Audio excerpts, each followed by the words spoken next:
Hello everyone, welcome to magnet brains. Myself Prateek Karn और मैं स्वागत करता हूं आपका अपने यूट्यूब चैनल मैग्नेट ब्रेन्स पर, जहां पर आपको मिलता है क्वालिटी कंटेंट, क्वालिटी एजुकेशन, वो भी बिल्कुल फ्री ऑफ कॉस्ट। ठीक है, तो क्लास 12 का बहुत शानदार चैप्टर वेव ऑप्टिक्स, और अब हम आ गए हैं उसके भी बहुत जानदार टॉपिक के न्यूमेरिकल्स के ऊपर, that is numericals based on YDSE Young's double slit experiment. मैंने वेव ऑप्टिक्स स्टार्ट करने के टाइम पे ही कहा था कि इस चैप्टर का सबसे जानदार टॉपिक जो होता है ना, वो होता है YDSE, और इस टॉपिक के अंदर आने वाले हर सब टॉपिक्स का बाद में जाकर के कलेक्शन जो है वो आपको देखने को मिल जाता है यंग्स डबल स्लिट एक्सपेरिमेंट के अंदर ही। ठीक है, तो आ जाइए, कुछ बेसिक फॉर्मूले होते हैं जिनका आपको यूज पड़ सकता है न्यूमेरिकल्स को सॉल्व करने के टाइम पे, तो मैं आपसे पहले वो जो बेसिक फॉर्मूले होते हैं एक बार वो डिस्कस कर लेता हूं, उसके बाद फिर इस टॉपिक के सारे न्यूमेरिकल्स को हम एक साथ लगाना स्टार्ट करेंगे। ठीक है, तो जरा पहले एक बात समझिएगा, जब आप YDSE की बात करते हैं ना, तो वहां पे एक स्क्रीन आती है। वहां पे क्या आती है? वहां पे आती है एक स्क्रीन। ठीक है, और उसके बाद फिर यहां पर बनते हैं बहुत सारे फ्रिंजेस। ठीक है, जैसे कि सबसे बीच में जो बनता है उसको बोलते हैं अपन सेंट्रल मैक्सिमा। इसको हमने नाम क्या देके रखा हुआ था? इसको हमने नाम देके रखा हुआ था सेंट्रल मैक्सिमा। और इसके ऊपर भी एक फ्रिंज आपको नजर आता है, लेकिन ये ब्राइट फ्रिंज होता है। ये कैसा फ्रिंज होता है? ब्राइट फ्रिंज होता है। और उसके ऊपर फिर आपको एक और नजर आएगा जो कि ब्राइट नहीं होगा, जो कि डार्क होगा। और इसके ऊपर फिर आपको एक और नजर आएगा। और ये सारे जो अकरेंसेस हैं वो ऑल्टरनेट होते हैं। ऑल्टरनेट होते हैं, इससे मेरा मतलब ये है कि अगर ये वाला ब्राइट है, अगर ये वाला ब्राइट है तो ऊपर डार्क है, फिर ऊपर ब्राइट है, फिर ऊपर डार्क है। तो इस लिहाज से अगर मैं इसको हल्का सा बस शेड कर दूं आपके लिए, अगर ये ब्राइट है तो ये वाला डार्क, अगर ये ब्राइट है तो ये वाला डार्क। ठीक है, अब हर डिस्टेंस जो होता है ना, वो दरअसल आप मेजर करते हैं फ्रॉम दी सेंट्रल मैक्सिमा। वो आप कहां से मेजर करेंगे? From the central maxima. मान लीजिए यहां से मेजर करेंगे। ठीक है, तो हर डिस्टेंस जो है उसका मेजरमेंट यहां से शुरू होता है। फॉर एग्जांपल मान लो कि अगर पहला और दूसरा डार्क फ्रिंज जो है वो 4 सेंटीमीटर ऊपर आ रहा है। ठीक है, तो 4 सेंटीमीटर किसके ऊपर आ रहा है? 4 सेंटीमीटर जो है वो सेंट्रल मैक्सिमा के सेंटर के ऊपर आ रहा है। आया समझ में आपको?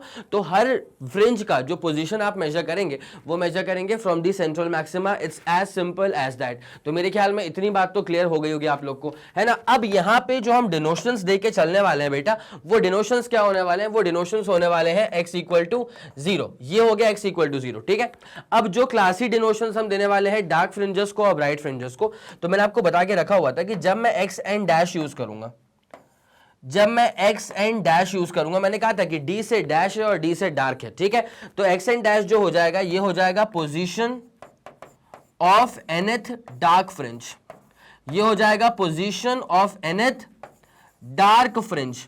It's as simple as that. तो मेरे ख्याल में इतनी कहानी आपको थोड़ी बहुत समझ में आ रही होगी, याद आ रहा होगा। अगर आप नए हैं तो आपको थोड़ा बहुत शायद समझ में आ जाएगा। मतलब ये जब मैंने लॉजिक लिखा है ना पूरा, तो आप उसको रिकॉल तो नहीं कर पा रहे होंगे ना, लेकिन अगर आप पहले से पढ़ रहे हैं हमसे तो आपको पता होगा कि हम लोगों ने ये चीज पूरा बाकायदा से डिराइव करके रखी हुई थी, पूरा एक लेक्चर बनाया था इसके ऊपर। तो अगर कोई लोग नए आए हैं हमारे साथ, तो उनको इस लेक्चर से बस ये समझना है कि जो मैं डिनोशंस दे रहा हूं ना, उसका मतलब क्या है वो दिमाग में अभी अच्छे से डाल लो।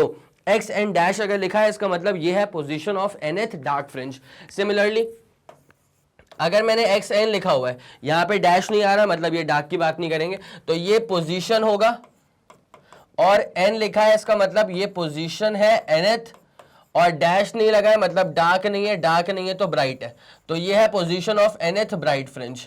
ये है बेटा position of nth bright fringe. मेरे ख्याल में इतनी पूरी कहानी क्लियर हो गई आप लोग को? श्योर हो आप लोग? ठीक है, तो ये था हमारे पास YDSE का स्क्रीन, ये था हमारे पास YDSE का स्क्रीन जिस पर हम सारा का सारा गेम जो है वो देखने वाले हैं। ठीक है, अब यहां पे ना एक और बात है जिसको जानना बहुत जरूरी होगा आपके लिए। विड्थ जितनी डार्क फ्रिंज की होती है उतनी ही ब्राइट फ्रिंज की होती है। ठीक है, तो beta dash is equal to beta, ये मैंने प्रूव भी करवाया था आपको। ठीक है, अब जरा लोग जान लें कि बीटा डैश का मतलब क्या होता है और बीटा का मतलब क्या होता है। तो बीटा का मतलब हो जाएगा विड्थ, किसकी विड्थ है? अगर डैश नहीं लगा मतलब डार्क नहीं है, डार्क नहीं है मतलब ब्राइट है। तो ये है width of the bright fringe और ये है width of the dark fringe. जितनी चौड़ी पट्टी डार्क फ्रिंज की बनेगी उतनी ही चौड़ी पट्टी ब्राइट फ्रिंज की बनेगी। It's as simple as that. आगे आपको समझ? अब एग्जैक्टली ये कितनी चौड़ी पट्टियां बनेंगी? तो ये लैम्डा डी बाई डी के बराबर होता है। किसके बराबर होता है? ये लैम्डा डी बाई डी के बराबर। अब यहाँ पे जो ये लैम्डा डी बाई डी में, लैम्डा का मतलब वेवलेंथ हो जाएगा। अब ये डी बड़ा वाला और डी छोटा वाला, इसमें क्या मतलब मैटर क्या है इसका? तो ये समझने के लिए आपको हल्का सा एक लॉजिक और चेक करना पड़ेगा। आ जाइए, इसका बकायदा से हमने डेरिवेशन भी करके रखा हुआ है पाथ डिफरेंस के नाम से। किस नाम से बेटा? पाथ के डिफरेंस के नाम से वो डेरिवेशन है, ठीक है। अब क्या हुआ है हमारे पास, जरा गौर करते हुए चलिएगा। जैसे मान लीजिए जो दो स्लिट्स हम बनाते हैं, ये पहला वाला स्लिट है और मान लो ये दूसरा वाला स्लिट है, ठीक है। तो इन दोनों स्लिट्स के बीच की जो दूरियां हैं, इन दोनों स्लिट्स के जो बीच की दूरियां हैं, इन दूरियों को डी नाम देंगे, स्मॉल डी। क्या नाम देंगे? इसको स्मॉल डी नाम देंगे। और इन दोनों के बीच की जो दूरियां हैं, इसको हम कैपिटल डी नाम देंगे। इसको हम क्या नाम देंगे? इसको हम कैपिटल डी नाम देंगे। और जो वेव आकर के स्ट्राइक कर रही होगी ना इसके ऊपर, उस वेव का जो वेवलेंथ होगा, that wavelength will be lambda. It's as simple as that. तो मेरे ख्याल से इतनी कहानी समझ में आ रही होगी कि जो विड्थ होती है, जो डार्क फ्रिंज की विड्थ और जो ब्राइट फ्रिंज की विड्थ होती है, वो होती है lambda D by D. D छोटा वाला डी, बड़ा वाला डी, ये होता है, ठीक है। अब जरा गौर किया जाए, एक और चीज है, position of the nth bright fringe x and से करेंगे represent, position of the nth dark fringe x subscript and dash से हम करेंगे इसको रिप्रेजेंट। बट एग्जैक्टली उसका फॉर्मूला क्या होगा, तो उसके फॉर्मूले को समझने के लिए आ जाओ। पहले हम देख लेते हैं कि what is the position of the nth bright fringe. Obviously यहाँ पे डैश नहीं लगा है, मतलब nth ब्राइट फ्रिंज है, तो इसका जो पोजीशन होता है वो होता है n लैम्डा। ये चीज तो है n लैम्डा, और उसके बाद फिर क्या आ जाएगा? D by D. बड़ा वाला डी ऊपर है और छोटा वाला डी नीचे है, इस बात का खास ख्याल आपको रखना है। तो मेरे ख्याल से इतनी बात तो क्लियर होगी आपको। तो ये बन गया आपका पहला, एक और फॉर्मूला, इंपॉर्टेंट फॉर्मूला, ये बन गया आपका एक और इंपॉर्टेंट फॉर्मूला। और जैसे यहां पे पोजीशन हमने निकाली है, बिल्कुल जैसे हमने यहां पे पोजीशन निकाली है फॉर nth ब्राइट फ्रिंज, वैसे ही हम पोजीशन निकाल देंगे for nth dark fringe as well. किस लिए निकाल देंगे? For nth dark fringe as well. तो एक्स एंड डैश, इसका मतलब यह आ जाएगा position of the nth dark fringe. अब इसका फॉर्मूला क्या होता है? इसका फॉर्मूला होता है 2n-1 लैम्डा बाई 2, और बगल में d बाई डी की मौजूदगी तो रहने ही वाली है, ठीक है। तो ये position of the nth bright fringe है और ये position of the nth dark fringe है। अगर मान लो कि चौथे डार्क फ्रिंज की पोजीशन निकालनी है, तो n की वैल्यू क्या हो जाएगी? 4। तो n की वैल्यू यहाँ पे 4 भर देना, तो ये पूरा फॉर्मूला जो है ना वो आपको देगा position of the fourth dark fringe. यहाँ पे अगर मान ले 10वें ब्राइट फ्रिंज की पोजीशन निकालनी है, तो कहाँ से निकालनी है? From the centre of the central maxima, from the centre of the central maxima, ठीक है। इसको हम कहते हैं सेंट्रल मैक्सिमा, इसे कहा जाता है बेटा सेंट्रल मैक्सिमा। क्या कहते हैं? सेंट्रल मैक्सिमा, ठीक है। तो ये वाला भी एक फॉर्मूला आपके सामने आ गया। तो मैं आपसे गुजारिश करूंगा कि ऑब्वियसली आप इस वाले फॉर्मूले को, ये जो यहाँ पे बना हुआ है, इसको एक बार लिख लें। यहाँ जो ये डी और डी वाले टर्म्स आए थे ना, वो तुम्हें चमके, इसलिए मैंने यहाँ पे तुम्हारे लिए पूरा सिस्टम जो है वो बना के रख दिया है मिनिएचराइज वर्जन में। तो मेरे ख्याल में इतना पूरा क्लियर होगा आप लोग को। गुजारिश आपसे ये है कि आप इसको नोट करिए जल्दी से जल्दी, फिर अपन इसमें आगे बढ़ने वाले हैं। चलिए फिर ठीक है, बहुत बढ़िया, इसको नोट कर लिया होगा आप लोगों ने। अब जरा इसमें आगे बढ़ा जाएगा, कंटेंट को आगे लेके चलते हैं।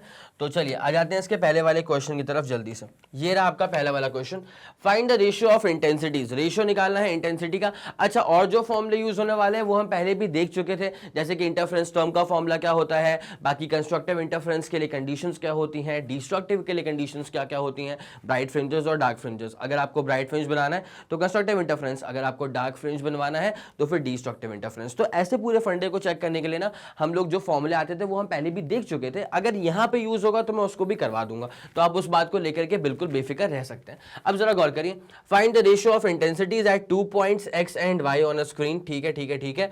Where waves from the two sources, दो सोर्सेज तो होना बहुत जरूरी है because it's Young's double slit experiment.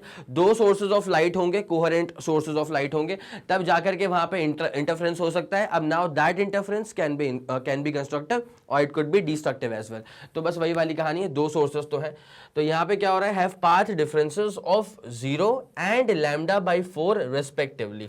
अच्छा अच्छा अच्छा, मतलब पॉइंट रेस्पेक्टिवली, मतलब पॉइंट x पर जो पाथ का डिफरेंस है वो 0 है और पॉइंट y पर जो पाथ का डिफरेंस है वो लैम्डा बाई 4 है। तब जाकर के आपको निकालना है रेशियो ऑफ द इंटेंसिटीज। क्या निकालना है? Ratio of the intensities. मैं आपको एक बेसिक फॉर्मूला ना यही बता देता हूं।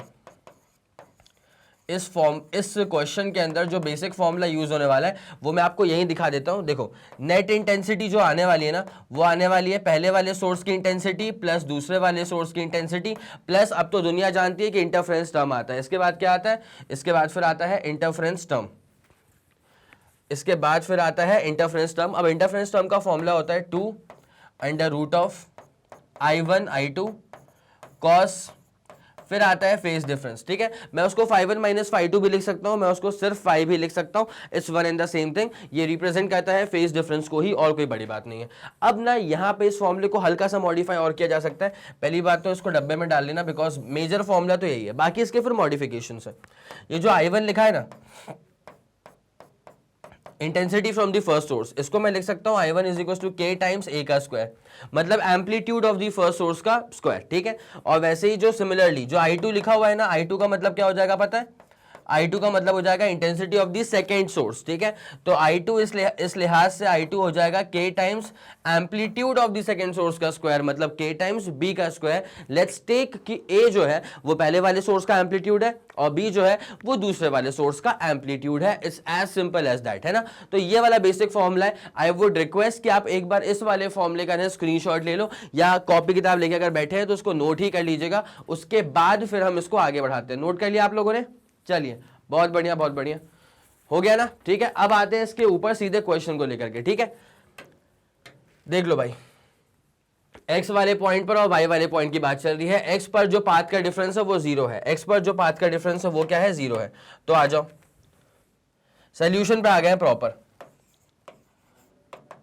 इसके प्रॉपर सोल्यूशन पे आ गए। ठीक है, तो पहले हम जरा चेक कर लेते हैं एट पॉइंट x। कहां चेक कर लेते हैं? एट पॉइंट x अगर चेक कर लिया जाए तो सवाल के अकॉर्डिंग चले अगर, तो बस 2 मिनट में हो जाएगा ये वाला क्वेश्चन। पॉइंट x पर अगर पाथ का डिफरेंस देखा जाए तो पाथ का डिफरेंस यहां पे था, मेरे ख्याल से 0 गिवन था। कितना गिवन था? 0 गिवन था।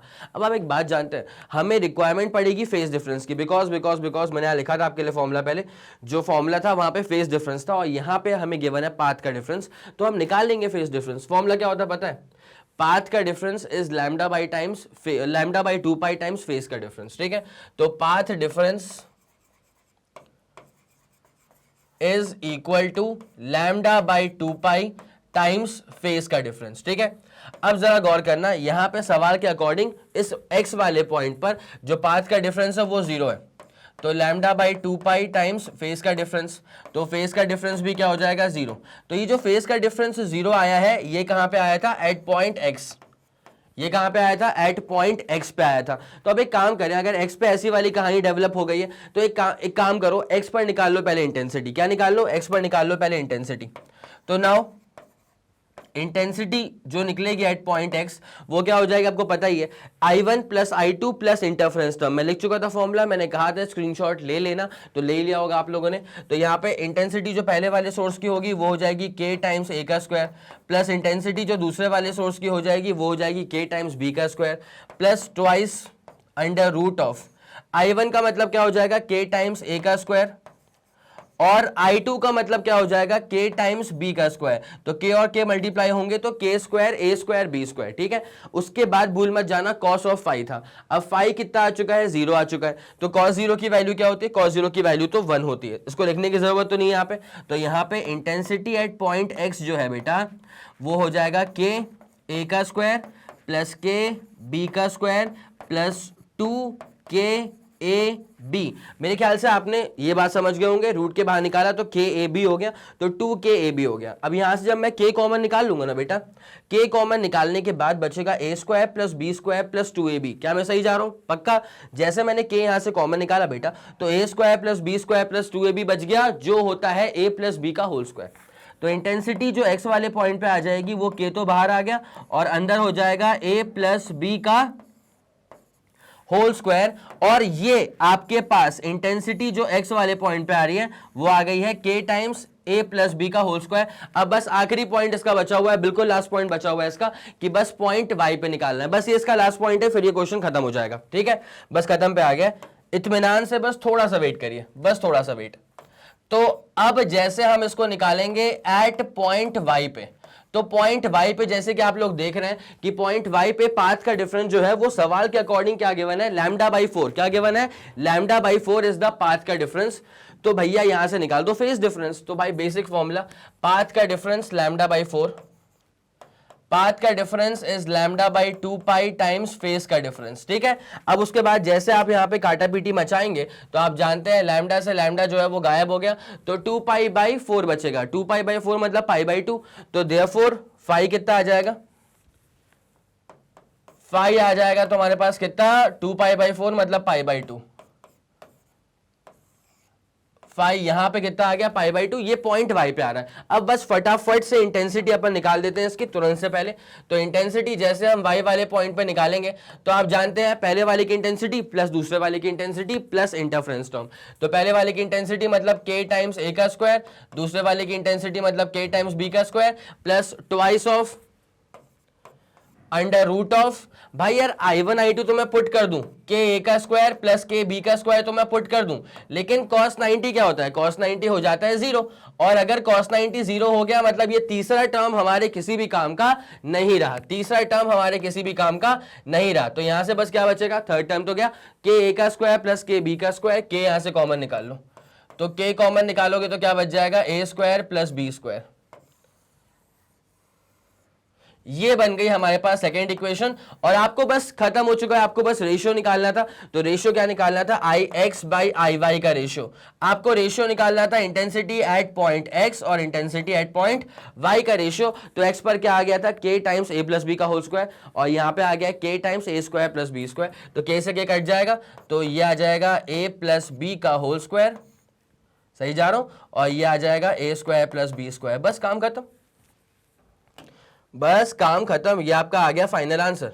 तो आपको अगर स्क्रीनशॉट लेना है तो पहले आप ऑब्वियसली पहले आप सवाल का स्क्रीनशॉट लेना चाहेंगे, तो ये रहा आपके पास क्वेश्चन का स्क्रीनशॉट, जल्दी करना बेटा, 3 2 1 रेडी गो डन, ठीक है। और ये रहा आपके पास इसका पूरा का पूरा डिटेल्ड सोल्यूशन, एक्स पर निकाल दिया है, वाई पर निकाल दिया है, शूट जल्दी कर लो, 3 2 1 रेडी गो done. Okay okay okay, clear करें इसको अब, और अब आपको लेके चलते हैं इसके अगले वाले सवाल की तरफ। देख लो भाई, लेजर लाइट ऑफ वेवलेंथ, हाँ बस हल्का सा ये क्वेश्चन जो है वो वाईडीएससी के ऊपर ही है, तो एक बार जरा जल्दी से आप इसको सेल्फ ट्राई करिए, बन गया तो बहुत शानदार, अगर नहीं बना तो फिर इसको मैं सॉल्व करवाता हूं, ठीक है। सेल्फ ट्राई तो बनता है, जल्दी करिए। चलिए बहुत बढ़िया, सवाल देख लिया होगा आप लोगों ने, उम्मीद करता हूं कि सॉल्व भी कर लिया होगा। अब क्या आंसर आया जरा मैच करना आप मेरे सोल्यूशन के साथ। तो लेजर लाइट है जिसका वेवलेंथ है 630 nanometre, incident on a pair of slits produces an interference pattern where bright fringes are separated by 8.1 millimetre, ठीक है। देखो यार, ब्राइट फ्रिंजेस का सेपरेशन यहाँ पे देखे रखा हुआ है 8.1 मिलीमीटर, इसका मतलब पता है क्या हुआ कि एक ब्राइट फ्रिंज और दूसरी ब्राइट फ्रिंज का सेपरेशन है 8.1 millimetre, but the thing is that कि इसके सेपरेशन के बीच में जो फ्रिंज यहाँ पे डेवलप हो रही है ना, वो दरअसल डार्क फ्रिंज है, ठीक है। इसका मतलब दो ब्राइट फ्रिंजेस का सेपरेशन जो है ना वो आपको दरअसल दे देता है width of the dark fringe. Similarly अगर ऐसा कहा जाए कि दो डार्क फ्रिंजेस के बीच का सेपरेशन वगैरह वगैरह है, इसका मतलब दो डार्क फ्रिंजेस मतलब एक ये वाली आइटम और एक ये वाली आइटम, ठीक है। अब इन दोनों के बीच का जो सेपरेशन है तो वो दरअसल आपको क्या देने वाला है बेटा, ये आपको देने वाला है width of the bright fringe. आया समझ के नहीं आया। और सबसे प्यारी बात पता क्या यहाँ पे होती है, यहाँ सबसे प्यारी बात ये होती है कि हमने प्रूव करा हुआ है कि जितनी चौड़ी पट्टी होती है ब्राइट फ्रिंज की उतनी ही चौड़ी पट्टी होती है डार्क फ्रिंज की, जिसका मतलब ये होता है कि beta dash is equal to nothing but beta, और इसका फॉर्मूला अल्टीमेटली क्या आने वाला है, लैम्डा डी बाई डी। इस बारे में हम लोग बातचीत कर चुके हैं, ठीक है। तो अब एक काम करें, बिना समय लगाए जल्दी से जल्दी कूद जाते हैं सवाल के ऊपर। तो लेजर लाइट का वेवलेंथ कितना है, 630 नैनोमीटर, और produces interference pattern where bright fringes are separated by 8.1 millimetre, इसका मतलब ये विड्थ है, ठीक है। अब ये ब्राइट फ्रिंजेस सेपरेटेड थे तो ये विड्थ आ जाएगी डार्क फ्रिंज की, ठीक है। हालांकि कोई अलग बात नहीं है, जितनी विड्थ डार्क फ्रिंज की होती है उतनी ही विड्थ ब्राइट फ्रिंज की भी होती है, ठीक है। उसके बाद where the bright fringes are separated, अगले वाले केस में क्या हो रहा है, एक अलग तरह की लाइट ली गई है, ठीक है, अलहदा अलग तरह की लाइट ली गई है जो भी इंटरफेरेंस पैटर्न प्रोड्यूस करवा रही है। Now the bright fringes are separated by 7.2 millimetre. इस बार जो विड्थ है ना फ्रिंजेस की वो चेंज हो चुकी है, पहले कितनी थी 8.1, अब कितनी हो गई 7.2, छोटी हो गई है। Calculate the wavelength of the second light, बस इतनी बात है। चलो अब आ जाओ, सवाल का आपने स्क्रीनशॉट तो कायदे से ले ही लिया था बड़े प्यार से। अब भैया जल्दी इसके नोटेशंस पे आ जाते हैं। तो पहली बात तो हम जरा फर्स्ट सोर्स की बात करते हैं, ठीक है। पहले हम पहले सोर्स ऑफ लाइट की बात करते हैं। फर्स्ट सोर्स ऑफ लाइट की अगर बात की जाए तो वहां पे हमें क्या समझ में आ रहा है, वहां पे हमें ये समझ में आ रहा है कि वेवलेंथ क्या है 630 नैनोमीटर, और उस वाले केस में जो सेपरेशन था वो था 8.1 मिलीमीटर। तो वेवलेंथ 630 नैनोमीटर, और उस वाले केस में हमारे पास जो सेपरेशन हमको देखने को मिल रहा था, सेपरेशन ये जो विड्थ देखने को मिल रही थी वो कितनी थी 8.1 मिलीमीटर। अच्छा, ये जो विड्थ है ना फ्रिंज की, इस फ्रिंज की विड्थ को हम कहते हैं बीटा। तो बीटा हमारे पास कितना है, ये था 8.1 मिलीमीटर। भैया वो नैनोमीटर में है वेवलेंथ, और विड्थ किस में आ रही है, मिलीमीटर्स में आ रही है। ये हमारे पास पहला वाला केस है। अब जरा गौर करना, बीटा जो होता है ना वो होता है lambda D by D. Beta क्या होता है, लैम्डा डी बाई डी। तो लैम्डा दरअसल कितना है 630 नैनोमीटर। उसके बाद भाई तुम्हारे पास सेपरेशन डिस्टेंस, ये जो हमारे पास ये था डी, ये नहीं पता, और छोटे वाले डी की वैल्यू भी नहीं पता। अच्छा, ये जो बीटा है ना इसकी वैल्यू पता है कि 8.1 होती है। तो जरा पुट कर दिया जाए कि भैया ये 8.1 मिलीमीटर है। It's as simple as that, है ना। अब ये हमारे पास पहला वाला केस तो डेवलप हो चुका है। अब जरा इसको लिखें फर्स्ट इक्वेशन। अब आते हैं सेकंड वाले सोर्स के ऊपर। सेकंड वाले सोर्स में कहानी थोड़ी सी चेंज हो चुकी है। तो जरा सेकंड वाले सोर्स पे आया जाए, सेकंड सोर्स। अच्छा, एक और चीज यहाँ पे, ये जो विड्थ थी ये थी तुम्हारे पास ब्राइट फ्रिंजेस का सेपरेशन। अगर ब्राइट फ्रिंजेस का सेपरेशन है तो डार्क फ्रिंज की विड्थ है ना। ये मैंने बताया था कि अगर दो ब्राइट फ्रिंजेस हैं तो उनके सेपरेशन के बीच में क्या आ रही है, एक डार्क फ्रिंज आ रही है। तो वो जो चौड़ाई आएगी ना वो दरअसल डार्क फ्रिंज की आएगी चौड़ाई। तो बीटा डैश बोल दिया हम लोगों ने, ठीक है। चलिए, ओके ओके ओके। अब जरा सेकंड वाले सोर्स की बात की जाए, डेटा वहां पे कैसे वेरी करा एक बार जरा वो देख लो। तो यहाँ पे क्या है, another light producers interference pattern where the bright fringes, इस बार ब्राइट फ्रिंजेस का सेपरेशन, पहले भी वही था। तो ये भी डार्क फ्रिंज की विड्थ दे रहा है आपको। क्या दे रहा है, डार्क फ्रिंज की विड्थ। वो कितनी है, 7.2 मिलीमीटर। तो डार्क फ्रिंज की विड्थ इस बार, ये पहले वाले केस में थी, तो इस बार जो डार्क फ्रिंज की विड्थ आ रही है ना वो आ रही है 7.2 मिलीमीटर। 7.2 मिलीमीटर, बस बस बस उतना ही है। Okay okay okay. Calculate the wavelength of the second light. अब आपको निकालना है कि जो सेकंड वाली लाइट है इसकी वेवलेंथ क्या होगी, मतलब lambda 2 is what you need to find out. आया आपको समझ। अब एक काम करो, बेसिक सा फॉर्मूला अप्लाई करो, कोई बड़ी बात नहीं है भाई मेरे, कोई भी बड़ी बात नहीं है, ठीक है। तो बेसिक फॉर्मूला जो आपको पता ही होता है कि बीटा, अच्छा हालांकि वो डैश है क्योंकि वो डार्क है और ये दूसरा वाला केस है, but the thing is that कि है तो ये विड्थ थी ना, तो यहाँ पे क्या होता है लैम्डा। अब ये दूसरा वाला केस है तो लैम्डा 2। उसके बाद ये डी और डी थोड़ी चेंज होंगे, आपको पता ही है डी और डी क्या थे, ठीक है। जो छोटा वाला डी था ना वो दो स्लिट्स के बीच की आपसी दूरियां थी, और जो बड़ा वाला डी था वो दरअसल पहला वाला, ये जो स्लिट्स जहां पे अटके हुए थे और स्क्रीन, इन दोनों के बीच की दूरियां जो थी वो था कैपिटल डी, ठीक है। मेरे ख्याल से इतना आपको पूरा क्लियर आउट हो रहा होगा। तो ये बीटा 2 डैश, इसकी ये एक्सप्रेशन यहाँ पे डेवलप हो चुका है। अब जरा गौर करें, beta 2 dash is what we know already. वो कितना है 7.2 मिलीमीटर। तो 7.2 मिलीमीटर इज इक्वल टू क्या हो जाएगा, लैम्डा 2। अब ये आपको नहीं पता है, मेरे ख्याल से लैम्डा 2 ही तो निकालना है। Calculate the wavelength of the second light which means lambda 2। तो लैम्डा 2 अब हम निकाल लेंगे, बाकी डी बाई डी तो यार कोई बड़ी बात नहीं है, वो निकालना आसान होगा। ये आ गई हमारे पास इक्वेशन नंबर 2। अब एक काम किया जाए, आपको लैम्डा 2 निकालना है, तो बस मेरी बातों पे जरा एतबार करो और वो ये करो कि डिवाइड मार दो। किसको मार दें डिवाइड, पहली वाली से। किसको, पहली वाली से दूसरी वाली को, मतलब सेकंड से फर्स्ट को डिवाइड मारो, फर्स्ट को सेकंड से डिवाइड मारो। वो क्या है, तुम्हारी इच्छा श्रद्धा के ऊपर डिपेंड करेगा। आपका मेन इंटेंशन क्या होगा कि आपको लैम्डा 2 की वैल्यू निकालनी है। क्या निकालना है, लैम्डा 2 की वैल्यू। अब एक काम करा जाए, जैसे इसको हम डिवाइड करेंगे तो ये बचेगा 7.2 मिलीमीटर, और यहाँ पे इसको अटकाओ बेटा, बीटा 1 ये कितना था 8.1 मिलीमीटर। तो ये तो निपट गए 8.1 मिलीमीटर, मतलब यूनिट तो निपट गए, ठीक है। अब यहाँ पे क्या रहा है, लैम्डा 2। मैं करूंगा इसको डी बाई डी ऑब्वियसली, और उसके बाद इसको हम डिवाइड करेंगे यहाँ पे ये इससे। तो ये कितना है हमारे पास 630 नैनोमीटर, 630 नैनोमीटर्स में आ रहा है, 630 नैनोमीटर डी बाई डी। तो बस पलट के मल्टीप्लाई कर दो, तो डी अपॉन 630 नैनोमीटर्स में आ रहा है। इस बात का हम खास ख्याल रख सकते हैं, नैनोमीटर्स, और उसके बाद यहाँ पे क्या आएगा तुम्हारे पास कैपिटल डी। अब जाने वाले को तो कोई नहीं रोक सकता, क्या बोलते हो, जाने वाले को कोई रोक पाया क्या आज तक? नहीं रोक पाया। तो डी से डी जो है अब वो हमारे बीच नहीं रहे और ये वाला भी डी हमारे बीच अब नहीं रहा। तो बेटा जिनको छोड़ के जाना था वो चले गए। अब उसके बाद जो तुम्हारे पास कहानी में बचे है ना, वो जो तुम्हारे पास कहानी में बचे वो ये बचे। अच्छा एक और चीज है, अब ये भी किसी काम के नहीं रहे, मिलीमीटर मिलीमीटर ये भी निपट चुके हैं। तो एक काम करो ना, थोड़ा सा 72/81 कर दो, क्या दिक्कत है? पॉइंट को आगे ले गए, कोई दिक्कत वाली बात है क्या? तो यहां से कितना आ जाएगा λ2 और नीचे कितना बच रहा है 630 नैनोमीटर, ये आ जाएगा 630 नैनोमीटर। ऑब्वियसली हमारा आंसर इसमें आ रहा है, नैनोमीटर्स में आ रहा है। मिलीमीटर की हमको चिंता स्टार्टिंग में थोड़ी सी हुई थी, बट वो कट ही गया ना, अब वो किसी काम का नहीं रहा। तो यहां से जब λ2 आप निकालेंगे ना तो λ2 कितना आ जाएगा पता है ना आपको, 630 इंटू बेटा जो 72/81 है, क्या लिखा है ये 72/81। अगर इसको निपटा दिया जाए, मेरा मन तो कह रहा है कि 9 से निपटाओ, ठीक है? तो 9 8 और ये आ जाएगा तुम्हारे पास 9 9, ठीक है? कोई दिक्कत वाली बात? पक्का इतने में श्योर हो? चलो ठीक है। अब जरा एक काम करो, इसको भी निपटाओ यार, ये भी क्या है कुछ खास तो लग नहीं रहा है।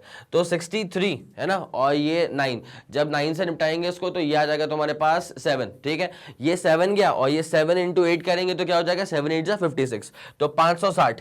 तो हमारा आंसर आ जाएगा केवल 560 नैनोमीटर। बस बेटा ये आपका आंसर आ गया है 560 नैनोमीटर। इसको दिल में बसा के रखना, ये आपका आंसर आ जाएगा 560 nanometre. It's as simple as that. इस गिवन क्वेश्चन का डिटेल्ड सोल्यूशन। तो एक काम करना होगा, अगर आपको इसका स्क्रीनशॉट लेना होगा, मेरे ख्याल में इसका स्क्रीनशॉट ले चुके हो, तो कितने बार स्क्रीनशॉट लोगे? चलो तो वेवलेंथ निकाली थी सेकंड वाली लाइट की, वो हमने निकाल दी एकदम तल्लीनता से, और ये रहा आपके पास डिटेल्ड सोल्यूशन। जल्दी आप इसका स्क्रीनशॉट लेंगे। 3 2 1 रेडी गो एंड डन। बहुत जबरदस्त। अब एक काम करा जाए, इसे गायब करेंगे और अब आपको लेके आते हैं इसके ठीक अगले वाले क्वेश्चन की तरफ। क्वेश्चन नंबर 2 डन हो चुका है। अब आ जाओ क्वेश्चन नंबर 3 के ऊपर। भाई साहब क्या लिखा हुआ है? In Young's double slit experiment, YDSC की बात हो रही है, कोहेरेंट सोर्सेज ही होंगे जो कि इंटरफेरेंस करवाएंगे। कंस्ट्रक्टिव भी हो सकता है, डिस्ट्रक्टिव भी हो सकता है, ठीक है? तो in YDSC the light has frequency देके रखी है, and the distance between the centres of adjacent fringes, ठीक है? And the distance between the centres of adjacent fringes is 0.75 millimetre. ये जो एडजेसेंट फ्रिंजेस का सेपरेशन डिस्टेंस है ना, ये दरअसल वही है विड्थ ऑफ द फ्रिंज, ठीक है? अब it could be dark fringe, it could B bright fringe, दोनों बराबर ही तो होते हैं। तो ये वाली चीज हो गई। If the screen is 1.5 metre away, now what is the distance between the slits? एक बात बताऊं, इस क्वेश्चन को सॉल्व करने के लिए ना जो आपको फॉर्मूला चाहिए, इसको मैं जरा प्यार से यहाँ पे लिख देता हूं। इसकी हम पहले भी बातचीत कर चुके हैं।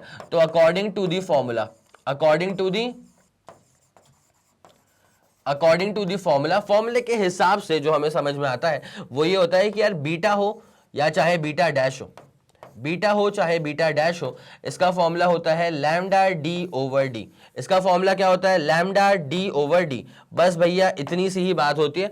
यही वाला फॉर्मूला है जो कि आपको आगे बढ़ाएगा इस वाले क्वेश्चन को सॉल्व करने के लिए। नाउ अब मैं आपको क्वेश्चन पढ़ते पढ़ते ही चीजों के बारे में एक बार जानकारी दे देता हूं कि कौन कौन सी चीजें आपको सवाल के अंदर गिवन है, जो कई बार बच्चे क्या फिगर आउट नहीं कर पाते। फ्रीक्वेंसी गिवन है, वो समझ लेंगे उसके बारे में। And the distance between the centres of adjacent, मतलब ये जो है ना, ये दरअसल बीटा डैश या बीटा है ना? If the screen is 1.5 metre की जो दूरी पे स्क्रीन रखी है ना, ये कैपिटल डी की वैल्यू है। किसकी वैल्यू है? कैपिटल डी की वैल्यू है। What is the distance between the slits? Distance between the slits निकालना है बेटा, याद करो, ऐसी कुछ कहानी हुआ करती थी। इनका separation distance was capital D और डिस्टेंस बिटवीन द स्लिट्स निकालना है, मतलब ये स्मॉल डी की वैल्यू निकालनी है। क्या निकालना है बेटा? स्मॉल डी की वैल्यू निकालनी है। चलो ठीक है, व्हाट इज द, बस वही निकालना है, स्मॉल डी। अब जरा फॉर्मूले पे आ जाए, गिवन डेटा को पकड़ो और आगे बढ़ो। तो यहाँ पे फ्रीक्वेंसी है 6 × 10⁻14। सोल्यूशन पे आ चुके हैं तरीके से, और सोल्यूशन के अकॉर्डिंग अगर चलें तो पहली बात तो ये है कि फ्रीक्वेंसी गिवन है, और फ्रीक्वेंसी भी कितनी गिवन है? 6 × 10⁻14 हर्ट्ज। अच्छी खासी फ्रीक्वेंसी गिवन है 6 × 10⁻14 हर्ट्ज की। Okay, and the distance between the centres of adjacent fringes, मतलब ये विड्थ है 0.75 मिलीमीटर। तो लिख लिया जाए, विड्थ मतलब बीटा या बीटा डैश ले लो, whatever you feel like. तो ये है 0.75 मिलीमीटर। ओके, 10⁻³ 10⁻³ क्या हो जाएगा? -3। अब उसके बाद क्या है? इफ द स्क्रीन इज 1.5 मतलब कैपिटल डी की वैल्यू कितनी है 1.5 मीटर्स। अब क्या पूछ लिया भाई इसने, What is the distance between the slits? What is the distance between the slits? मतलब छोटा वाला d जो है ना, छोटा वाला d जो है बस वो रिक्वायर्ड है। अच्छा आप जानते हैं एक चीज, जो हम फॉर्मूला अप्लाई करेंगे ना, तो वो फॉर्मूला तो अभी मैंने आपको बता के रखा हुआ है, इसको बार बार आपको यूज करना पड़ सकता है। बीटा निकाल लो या बीटा डैश निकाल लो, एक ही बात है यार, है ना। तो क्योंकि वेट तो बराबर ही होती है ना, तो वो होती है लैम्डा डी बाई डी। हालांकि अभी इस सवाल के अकॉर्डिंग छोटा वाला डी जो है वो अननोन है, कैपिटल डी पता है, बीटा या बीटा डैश जो भी है पता है, बस लैम्डा नहीं पता, तो लैम्डा निकालना पड़ेगा। अब पहले लैम्डा निकाल लो, उसके बाद फिर सब चीजों को ना इस वाले फॉर्मूले के अंदर भर दीजिएगा, काम आपका जो है वो समाप्त हो जाएगा। ठीक है, तो this is the formula which we are going to use basically now. सबसे ज्यादा फोकस अभी हमारा किसके ऊपर होना चाहिए, लैम्डा निकालने के ऊपर। क्या निकालने के ऊपर, लैम्डा।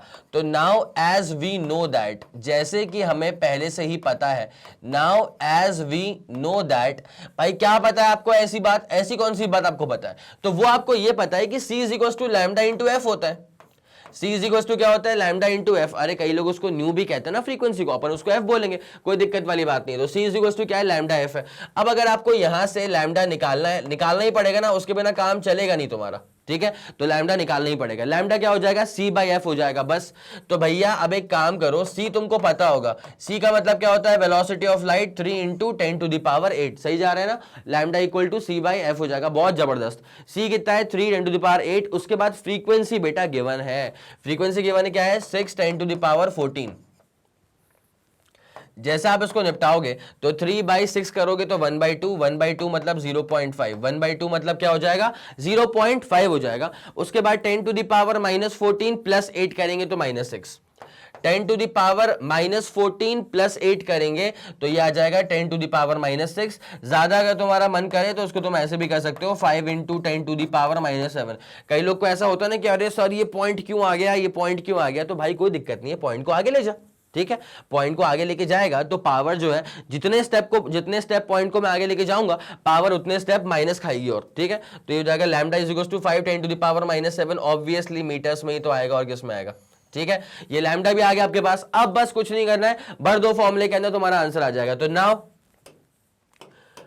सफेद से लिखेंगे, तो नाउ भाई साहब आपको पता है कि यहां पे आपको छोटा वाला डी निकालना है, तो ये डी क्या हो जाएगा, लैम्डा डी बाई बीटा। ठीक है, ये छोटा वाला डी क्या हो जाएगा, लैम्डा डी बाई बीटा। क्या हम सही जा रहे हैं, क्या हम सही जा रहे हैं। ठीक है, अब एक काम करो, बस सारी की सारी वैल्यू जो है ना वो भरना शुरू कर देना, काम यहां से आसान हो जाएगा। लैम्डा की वैल्यू कितनी है, 5 10 टू द पावर -7। लैम्डा कितना है, 5 इंटू 10 टू द पावर -7। उसके बाद मल्टीप्लाई करना है इसे कैपिटल डी के साथ। कैपिटल डी की वैल्यू कितनी है, केवल 1.5। बहुत आसान सी वैल्यू, सिर्फ 1.5 मीटर्स में ही ना भाई, ये चेक कर लेना। सब कुछ अपन एक सिंपल यूनिट में लेके चल रहे हैं कि नहीं चल रहे हैं। ये मीटर्स में आ गया, ये भी मीटर्स में पहले से गिवन था। अब क्या आ रहा है नीचे, बीटा। बीटा है ना ये मिलीमीटर्स में, तो 0.75 मिलीमीटर्स, 0.75 मिली मतलब 10 टू द पावर -3। हाँ जी, अब ये आ गया है कायदे से मीटर्स में। ठीक है, चलो बेटा अब जरा इसको सॉल्व करना शुरू किया जाए।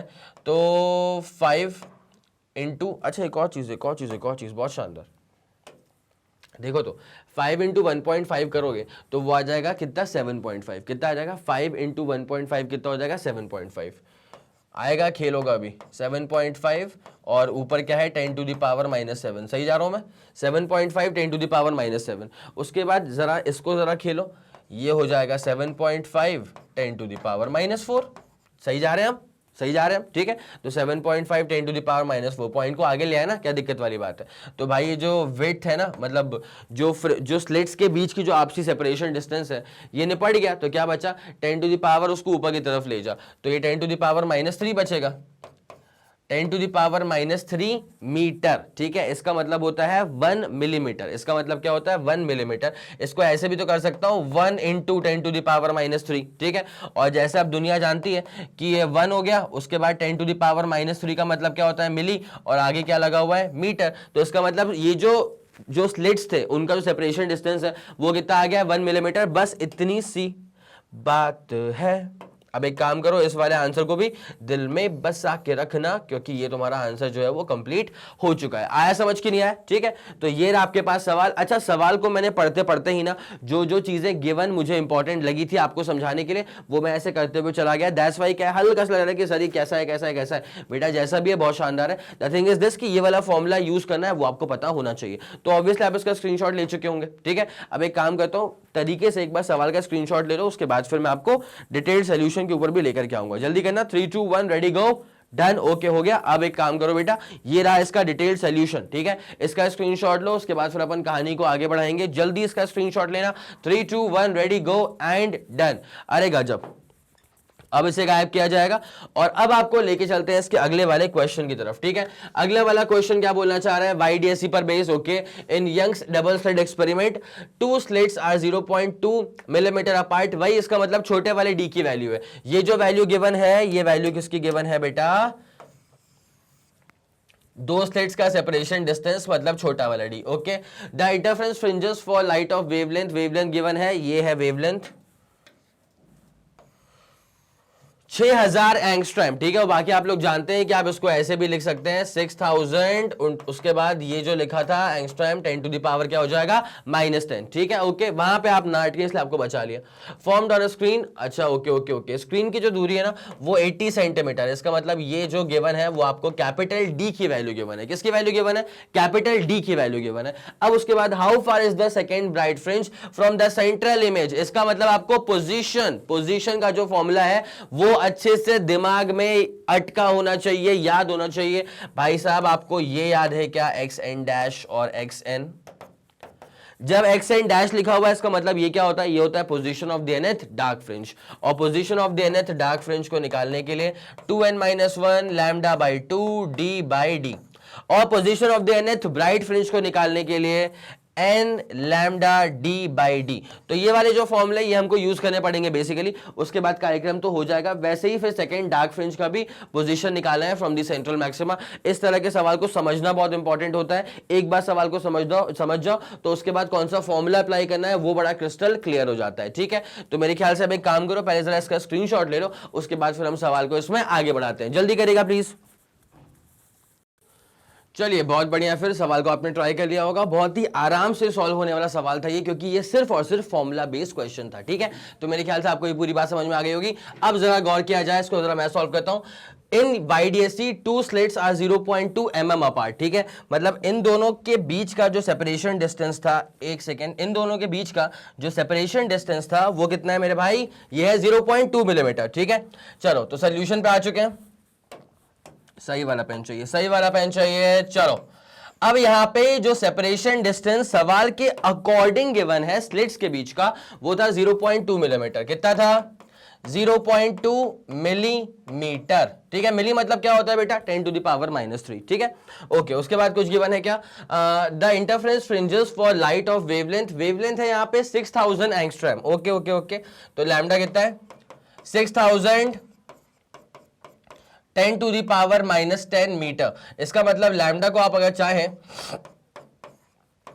ऐसे भी लिख सकते हैं, बिकॉज मैंने क्या करा है इसमें 10 to the power 3 10 to the power -10 that is 10 to the power -7 बचेगा। ठीक है, उसके बाद यहां पे क्या चीज है?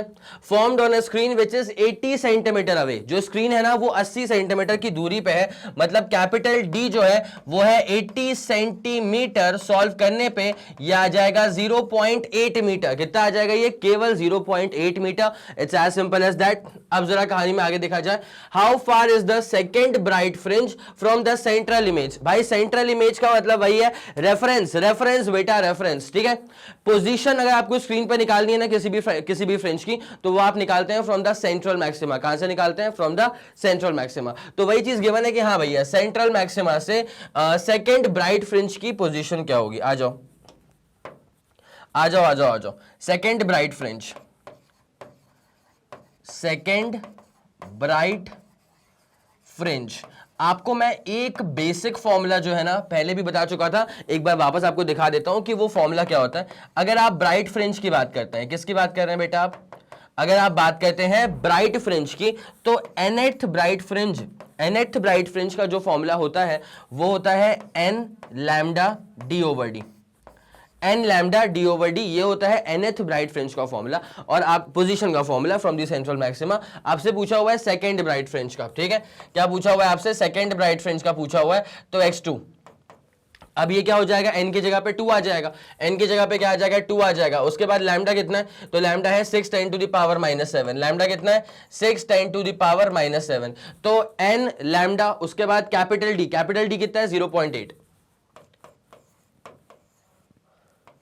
अपॉन क्या हो जाएगा, सेपरेशन डिस्टेंस वाला छोटा वाला d, तो ये कितना है, ये है 0.2 10 to the power -3, 0.2 10 to the power -3। Okay कोई टेंशन वाली बात नहीं है यहाँ तक। अब जरा एक काम करेंगे, पहले जरा पेन का कलर चेंज करें, ठीक है। अब बस नॉर्मल सोल्यूशन है, तो ये अपने पास सेकंड ब्राइट फ्रिंज की पोजीशन जो है वो आना अब स्टार्ट हो गई है। बस जरा सॉल्यूशन किया जाए इसके साथ। तो बेटा एक काम करो, इसको निपटाओ पहले। 0.2 ये जाएगा 4 से, ये गायब कितने से हो जाएगा, ये हो जाएगा 4 से गायब। उसके बाद क्या हो जाएगा, 2 6 बोले तो 12, उसके बाद 12 4 करेंगे तो 48 हो जाएगा। कितना हो जाएगा 48, तो ये आ जाएगा 48 10 टू द पावर, एक बात सुनो, ये 48 तो हो चुका है, ये 48 तो हो चुका है। उसके बाद क्या है 10 टू द पावर -7 +3 कर लेना, तो -4 हो जाएगा। क्या हो जाएगा -4, बस इतनी सी बात है, ठीक है। तो आप इसको ऐसे भी तो कर सकते हैं। अगर मैं पॉइंट को एक पीछे लेके आ जाता हूं, अगर मैं पॉइंट को एक स्टेप पीछे लेके आऊंगा तो पावर में +1 हो जाता है, तो ये कितना हो जाएगा 10 टू द पावर -3। इसका मतलब सिंपल सी बात हो गई कि position of the nth bright fringe, मतलब position of the second bright fringe जो आ रही है वो आ रही है 4.8 millimetre. It's as simple as that.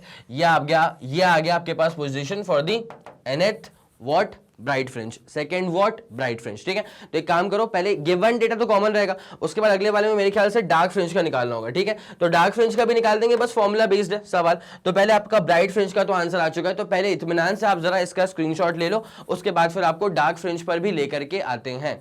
जल्दी करना, 3 2 1 रेडी गो एंड डन। हो गया, चलो अब ये वाला जो हिस्सा है इसको मैं जरा यहां से मिटा देता हूं, ताकि आपको बड़े प्यार से एक बार डार्क फ्रिंज पे लेकर के आ सके, ठीक है। इसे जरा गायब करेंगे। अब आपको डार्क फ्रिंज पे लेके आते हैं। सेकंड डार्क फ्रिंज का पोजीशन पूछा हुआ है, क्या पूछा हुआ है, सेकंड डार्क फ्रिंज का पोजीशन, तो वो भी निकाल देते हैं। आ जाओ, ये बी वाला पार्ट है, यहां पूछा हुआ है सेकंड डार्क फ्रिंज का पोजीशन, ठीक है।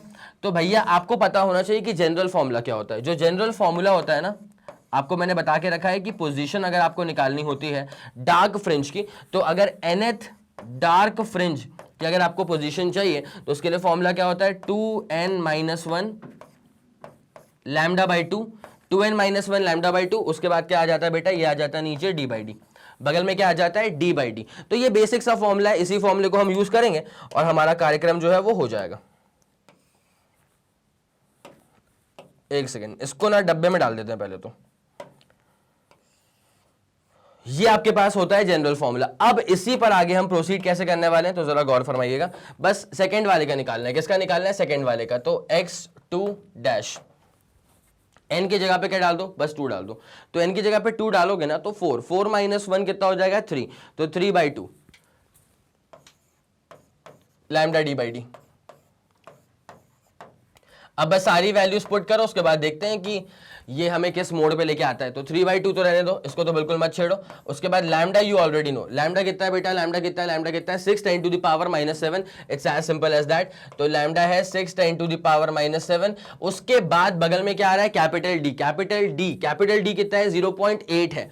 तो 0.8 मीटर्स में ही ना रे, हाँ जी 0.8 मीटर्स में ही है, बिकॉज 80 सेंटीमीटर था, मतलब 0.8 मीटर्स हो जाएगा, ठीक है। ओके, उसके बाद नीचे क्या है, छोटा वाला डी, छोटे वाले डी की वैल्यू कितनी है भाई 0.2 10 to the power -3, 0.2 10 to the power -3। अब जो काटा पीटी मचानी है वो यहीं के यहीं मचानी है। कैसे बेटा, जब ये 0.2 काटेगा इसको तो वो तो ये 4 से काटेगा। कैसे काटेगा, 4 से काटेगा। अब उसके बाद जो चीजें होने वाली हैं, ये 2 काट देगा इस 4 को 2 से, ठीक है। तो उसके बाद अपने पास अब क्या बच रहा है, जरा उसको ही लिख लिया जाए।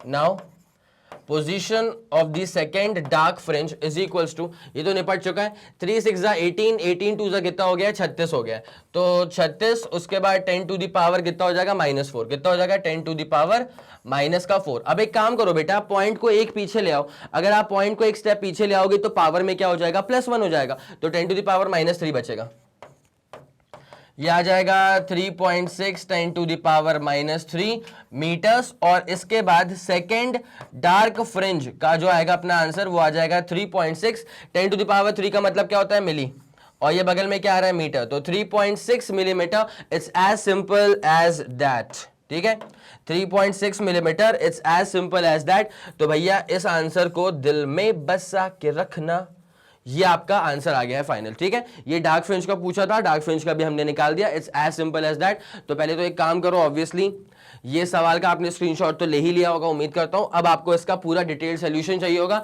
ये रहा डिटेल सोल्यूशन का स्क्रीनशॉट लेने का मौका, जल्दी करो बेटा, 3 2 1 रेडी गो एंड डन। चलो ये वाला क्लियर हो गया, अब इसको निपटाया जाएगा और आपको अब लेके चलते हैं इसके अगले वाले क्वेश्चन की तरफ। और हमारा पैटर्न आप बिल्कुल मत भूलिएगा, क्वेश्चन जैसे आपके सामने आया तो वीडियो को पॉज किया जाए, उसके बाद एक बार सेल्फ ट्राई किया जाए, मैं कहूं आपसे या ना कहूं सेल्फ ट्राई तो बॉस बनता है, ठीक है। सेल्फ ट्राई आपने कर लिया, उसके बाद जो भी आपका आंसर आया बेफिक्र रहो, सही आंसर आए गलत आंसर आए कोई दिक्कत वाली बात नहीं है, लेकिन जो भी आंसर आए वो मुझे कैसे मालूम चलेगा, उसके लिए आपको कॉमेंट सेक्शन में एक्टिव रहना पड़ेगा। आप क्वेश्चन नंबर डाल के, सर फॉर एग्जाम्पल ये था question number 4, sir question number 4 का ए वाला आंसर हमारा ये आ गया और बी वाला आंसर हमारा ये आ गया। अब अगर सही होगा तो कोई दिक्कत नहीं है, पूरा सॉल्व आपने खुद से ही कर लिया, अगर गलत हुआ होगा तो भी कोई दिक्कत नहीं है, वीडियो में जो आपको सोल्यूशन मिलेगा उससे क्लियर हो जाएगा, ठीक है। तो बस कमेंट सेक्शन में एक्टिव रहना, लिटरली बहुत इंपॉर्टेंट है। चलें अब आते हैं सीधे क्वेश्चन नंबर 5 के ऊपर। 2 slits are made 1 millimetre apart, 2 slits हैं which are basically 1 millimetre apart. तो एक काम करा जाए, गिवन डेटा के अकॉर्डिंग कहानी को शुरू किया जाए। तो स्लिट्स का सेपरेशन जो है, स्लिट्स का सेपरेशन जो है वो है 1 मिलीमीटर, मतलब 10 टू द पावर -3 मीटर। क्या हम सही जा रहे हैं? बिल्कुल सही जा रहे हैं। And the screen is placed 1 metre away, screen जो है ना वो 1 मीटर है, मतलब कैपिटल डी की जो वैल्यू है वो आ रही है 1 मीटर। क्या आ रही है इसकी दूरी? 1 मीटर आ रही है। What is the fringe separation when blue green light of wavelength इतना है is used? What is the separation between the fringes? ना fringe separation का मतलब वही हो गया यार जो हमने बात करी थी, दो फ्रिंजेस के बीच की दूरी का मतलब क्या होता है कि किसी एक फ्रिंज की विड्थ, ठीक है, दो फ्रिंजेस के बीच की दूरी का मतलब क्या होता है किसी एक फ्रिंज की विड्थ। वो डार्क फ्रिंज की विड्थ भी हो सकती है, वो ब्राइट फ्रिंज की विड्थ भी हो सकती है। क्यों मैंने ऐसा कहा? बिकॉज दोनों ही बराबर होते हैं। इस बात का जिक्र मैं बहुत बार कर चुका हूं सवाल में आपके सामने, ठीक है। तो आपके दिमाग में ये चीज भर जानी चाहिए बहुत तरीके से। और जैसे क्वेश्चंस मैं आपके लिए इस वाले पार्ट में लाया हूं ना, आपको ऐसे ही क्वेश्चंस देखने को मिलने वाले हैं, दैट्स फॉर श्योर। तो अगर आप इस वीडियो को तरीके से देख रहे हैं, हर एक स्टेप को बहुत बारीकी से नजर लगा के देख रहे हैं, तो फिर आप समझ जाइए कि आपका काम जो है वो यहां से सॉर्टेड हो चुका है। ओके डन, चलो ओके डन। तो यहां बीटा निकालना है, क्या निकालना है बेटा? यहां निकालना है बीटा, बीटा निकालना है बस, बीटा, ठीक है। अच्छा कुछ डार्क या ब्राइट का है क्या? What is the fringe separation, मतलब डार्क हो या ब्राइट हो एक ही चीज है, विड्थ के हिसाब से, विड्थ के हिसाब से। तो यहाँ पे जब बीटा निकालना है ना तो अच्छा लैम्डा भी गिवन है क्या? यहाँ पे लैम्डा गिवन तो है 500 नैनोमीटर, लैम्डा इज गिवन, तो लैम्डा है 500 नैनोमीटर। भाई नैनो समझते हो क्या होता है? 10 टू द पावर -9, नैनो का मतलब क्या हो जाएगा? 10 टू द पावर -9, ठीक है। अब जरा एक बात पे गौर किया जाए, according to the formula, now according to the formula, अगर फॉर्मूले पे गौर किया जाए तो फॉर्मूले के हिसाब से कहानी क्या होती है, ये तो भैया आप दुनिया जानती है, बिकॉज लेक्चर्स तो आप समझ रहे हैं अच्छे से। तो ये पता है कि यार विड्थ जो होती है ना वो होती है लैम्डा डी ओवर डी। क्या होता है विड्थ का formula? Lambda D over D. अब इतनी सी बात पूरी क्लियर है। अब एक काम करो, सारी वैल्यूज को बस भरना शुरू कर दो। नाउ बीटा आपको निकालना था, लैम्डा की वैल्यू गिवन थी क्या? जी हाँ, 500 10 टू द पावर -9, तो 5 10 टू द पावर -7 कर दूं, तुम बुरा मानोगे क्या? तुमको आया समझ? क्या करें, यहाँ पे 2 0 थे, 10 टू द पावर -7 हो गया, तो लैम्डा आ गया। उसके बाद कैपिटल डी कितना है वो तो 1 ही है।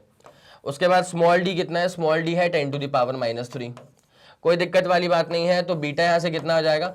5 10 टू द पावर, बेटा इसको ऊपर लेके जाओ, 5 10 की पावर -4, तो ये आ जाएगा 5 10 की power -4 metre. It's as simple as that. अगर इसको मिलीमीटर्स में करना है ना, अगर इसको मान लो कि तुम्हें मिलीमीटर्स में कोट करना है, तो एक काम करो, 50 कर दो, मतलब तुमने पॉइंट को एक स्टेप, अगर ये 5 है मतलब 5.0 है ना, तो पॉइंट को अगर मैं एक स्टेप आगे ले जाऊंगा तो वो क्या हो जाएगा 50.0, मतलब 50 हो जाएगा। अगर पॉइंट को मैं एक स्टेप आगे लेके आ गया तो पावर में क्या हो जाएगा -1। और एक काम करो फिर, तो मैं एक काम करता हूँ 2 स्टेप आगे लेके चले जाता हूँ, या ऐसा भी कर सकता हूँ उसको मैं, अगर 0.5 कर दूं तो 10⁻³ आ जाएगा। देखो मैं चाहूं तो माइक्रो की तरफ ले जाऊं, ठीक है, 500 माइक्रोमीटर कर दूं, या फिर मैं चाहूं तो एक स्टेप पीछे लेकर के आ जाऊं, जो कि मैंने अभी करा। तो 0.5 और यहाँ पे क्या हो गया +1 हो गया, तो 10⁻³ मतलब बीटा जो विड्थ आ रही है ना, वो आ रही है 0.5 मिलीमीटर। कितना आ रहा है 0.5 मिलीमीटर, बस it's as simple as that. तो बेटा एक काम करो, इस आंसर को भी दिल में बसा के रखना, दिल वैसे बड़ा होना चाहिए। तो ये आपका आ गया final answer, beta is equals to 0.5 millimetre. It's as simple as that. तो सवाल आपको चाहिए था, ये रहा आपके पास सवाल, जल्दी आप इसका स्क्रीनशॉट लेंगे। 3 2 1 रेडी गो एंड डन। और उसके बाद ये रहा आपके पास इसका डिटेल्ड सोल्यूशन, जल्दी इसका स्क्रीनशॉट लो, फिर अपन इसमें आगे बढ़ते हैं। जल्दी कहना 3 2 1 रेडी गो एंड डन। हो गया, तो हमारा आंसर कितना आ गया 0.5 मिलीमीटर्स। ठीक है, अब एक काम करो, आ जाओ जल्दी से कूदो इसके अगले वाले सवाल की तरफ। येलो कलर की लाइट है, वेवलेंथ है इसका 6000 एंगस्ट्रॉम। हम जानते हैं एंगस्ट्रॉम क्या होता है, 10⁻⁻10। Produces fringes of width 0.8 millimetre, मतलब बीटा की वैल्यू गिवन है। What will be the fringe width if the light source is replaced by another monochromatic. Monochromatic का मतलब क्या होता है, मोनो का मतलब होता है 1 या सिंगल। समझे तुम इस वर्ड को, समझे सिंगल, समझे तुम इस वर्ड को सिंगल। और उसके बाद ये क्रोमा मतलब कलर, एक ही कलर, तो सिंगल कलर है ना। सोर्स ऑफ वेवलेंथ, वेवलेंथ क्या है इसका 7500 angstrom and the separation between the slits is doubled. तो यहाँ पे कहानी में क्या कर रहा है कि जो सेटअप था ना, उसको सेटअप को जरा सा हिला दिया गया, छेड़ दिया गया, तो सेपरेशन डिस्टेंस जो है ना वो उसको डबल कर दिया गया। अब उस वाले केस में क्या कहानी मोड़ लेगी, आपको वो निकालना है। What will be the fringe width, अब नई वाली विड्थ क्या होगी वो निकालना है। देखो यार, विड्थ को चेंज करना ना अगर आप चाहो तो आपके पास ये 3 पैरामीटर्स हैं। विड्थ बोले तो बीटा, अच्छा मैं समझ गया भैया, बीटा डैश भी एक ही बात है ना, ठीक है, एक ही बात है in the sense that fringe की जो विड्थ होती है वो डार्क की हो या ब्राइट की हो एक ही होती है। अगर आप ये डार्क फ्रिंज की विड्थ को या ब्राइट फ्रिंज की विड्थ को अगर आप चेंज करना चाहेंगे ना, तो आपके पास 3 चीजें हैं। या तो आप लैम्डा को चेंज कर दो तो चेंज हो जाएगा, या तो आप वो जो स्लिट वाला था ना पूरा सेटअप और जो स्क्रीन लगा हुआ था, इनका जो सेपरेशन डिस्टेंस था कैपिटल डी, चाहो तो उसको चेंज कर दो, या तो जो 2 स्लिट लगी हुई थी उन दोनों के आपसी दूरियों को चेंज कर दो। तो ये 3 पैरामीटर्स हैं जिनको चेंज करने से फ्रिंज की जो विड्थ होती है वो भी चेंज हो जाती है। तो उसी पर बेस्ड ये सवाल है, फॉर्मूला यही वाला अप्लाई होना है और कोई बड़ा फॉर्मूला अप्लाई नहीं हो रहा है। तो ऑब्वियसली एक बार ये सेल्फ ट्रायल आया क्वेश्चन तो बनता है, तो एक बार सेल्फ ट्राई करो, बन गया तो बहुत शानदार, अगर नहीं बना तो फिर उसको मैं ही सॉल्व करवाने वाला हूं, लेकिन एक बार सेल्फ ट्राई तो इसका बनता है, जल्दी करना। चलिए फिर, बहुत शानदार, इसको ट्राई कर लिया होगा मेरे ख्याल से आप लोगों ने, है ना। अब अगर बन गया है तो बहुत जबरदस्त, अगर नहीं बना है तो उसको फिर मैं सॉल्व करना स्टार्ट करता हूं, ठीक है। तो क्या लिखा हुआ है, yellow light of wavelength, yellow light की वेवलेंथ है 6000 angstrom, produces fringes of width 0.8 mm। तो जब येलो लाइट की बात की जा रही है, किसकी बात की जा रही है बेटा, जब येलो लाइट की बात की जा रही है तो पहले उसी पर जरा गेम खेला जाए, ठीक है, उसके बाद फिर कहानी को आगे बढ़ाएंगे। तो यहाँ पे वेवलेंथ क्या है 6000 angstrom, produces fringe width of 0.8 mm। तो बीटा जो इधर इधर इधर बेटा, बीटा जो येलो के लिए था वो था 0.8 मिलीमीटर, और उसके लिए जो वेवलेंथ थी वो कितनी थी 6000 एंगस्ट्रॉम। तो वेवलेंथ थी येलो वाले की 6000 एंगस्ट्रॉम, मतलब 6 × 10⁻⁻7। अरे ऐसे होता है ना, 6000 × 10⁻⁻10, बिकॉज एंगस्ट्रॉम था, उसको सॉल्व आउट करोगे तो 6 × 10⁻⁻7 आएगा, पक्का। अब उसके बाद what will be the fringe width if the light source is replaced by another monochromatic light, जिसका वेवलेंथ होगा 7500 angstrom and separation between the slits is doubled. अच्छा, इस बार जो separation distance between the slits है, मतलब छोटा वाला डी, वही है ना, बिटवीन द स्लिट्स मतलब छोटा वाला डी जो है उसको डबल कर दिया गया है। तो यहां पे काम करो, स्लिट्स के बीच का सेपरेशन जब येलो कलर की लाइट आ रही थी तो उसको अपन डी मान लेते हैं, क्या मान लेते हैं, डी मान लेते हैं। तो इसके हिसाब से जब बेसिक फॉर्मूला आप अप्लाई करते हैं तो फॉर्मूला आप जानते हैं ना, फॉर्मूला क्या होता है, beta is equals to lambda D by D. Formula क्या होता है, beta is equals to lambda D by D. अब यहां पे क्या हो रहा है, यहां पे क्या हो रहा है कि विड्थ आप निकाल रहे हो येलो कलर की लाइट के लिए, तो स्लिट्स के बीच का सेपरेशन भी किसके लिए होगा, for yellow colour of light, और यहां पे लैम्डा भी क्या होगा, for yellow colour of light. Capital D की value remains constant, capital D की वैल्यू रिमेन्स कांस्टेंट। तो ये आपके पास बन जाएगी पहली वाली इक्वेशन। इत्मीनान से ध्यान देना, ये बन गई तुम्हारे पास, ये बन गई तुम्हारे पास पहली वाली equation. It's as simple as that. अब अगला वाला केस जो हो रहा है ना, वो दूसरी कलर ऑफ लाइट के लिए हो रहा है, तो replace by another monochromatic light, जिसका अब जो वेवलेंथ है वो 7500 एंगस्ट्रॉम है, ठीक है। तो अनदर सोर्स की जब बात की जाएगी, जब अनदर सोर्स ऑफ लाइट की बात की जाएगी, तो यहां पर जो वेवलेंथ है बेटा वो है 7500 एंगस्ट्रॉम। तो मतलब अब इस बार जो लैम्डा डैश है वो है 7500 एंगस्ट्रॉम, मतलब 10 to the power -10 metres. It's as simple as that. जब इसको सॉल्व आउट करेंगे तो हमारा आंसर आ जाएगा 7.5, पॉइंट्स को 3 बार पीछे लेके चले गए तो 10 to the power -7। This is lambda dash, ठीक है। अच्छा, एक और बड़ी प्यारी सी बात थी कि सेपरेशन डिस्टेंस जो था ना स्लिट्स के बीच का, उसको डबल कर दिया गया है। अगर डबल कर दिया गया है, इसका मतलब जो डी डैश है इस बार का वो हो गया है ट्वाइस ऑफ प्रीवियस वन, मतलब ट्वाइस ऑफ डी, है ना। इतनी पूरी बातचीत क्लियर होगी। अब आपसे क्या पूछा हुआ है, what will be the fringe width. अच्छा, अब जो यहां पर फ्रिंज विड्थ होगी बीटा डैश, अब ये क्या होगा, ये बीटा डैश मैंने डार्क फ्रिंज के हिसाब से नहीं बोल के रखा हुआ है, ये एक अनदर केस था। तो इस वाले केस में क्या विड्थ हो सकती है, उस विड्थ को मैंने दिमाग में रखते हुए बीटा डैश कोड कर दिया। क्या कोड कर दिया, बीटा डैश, ठीक है। अब यहां पर भी सेम फॉर्मूला अप्लाई करूंगा, ये आप देख रहे हैं, बस ऐसा ही फॉर्मूला यहां पर भी आएगा।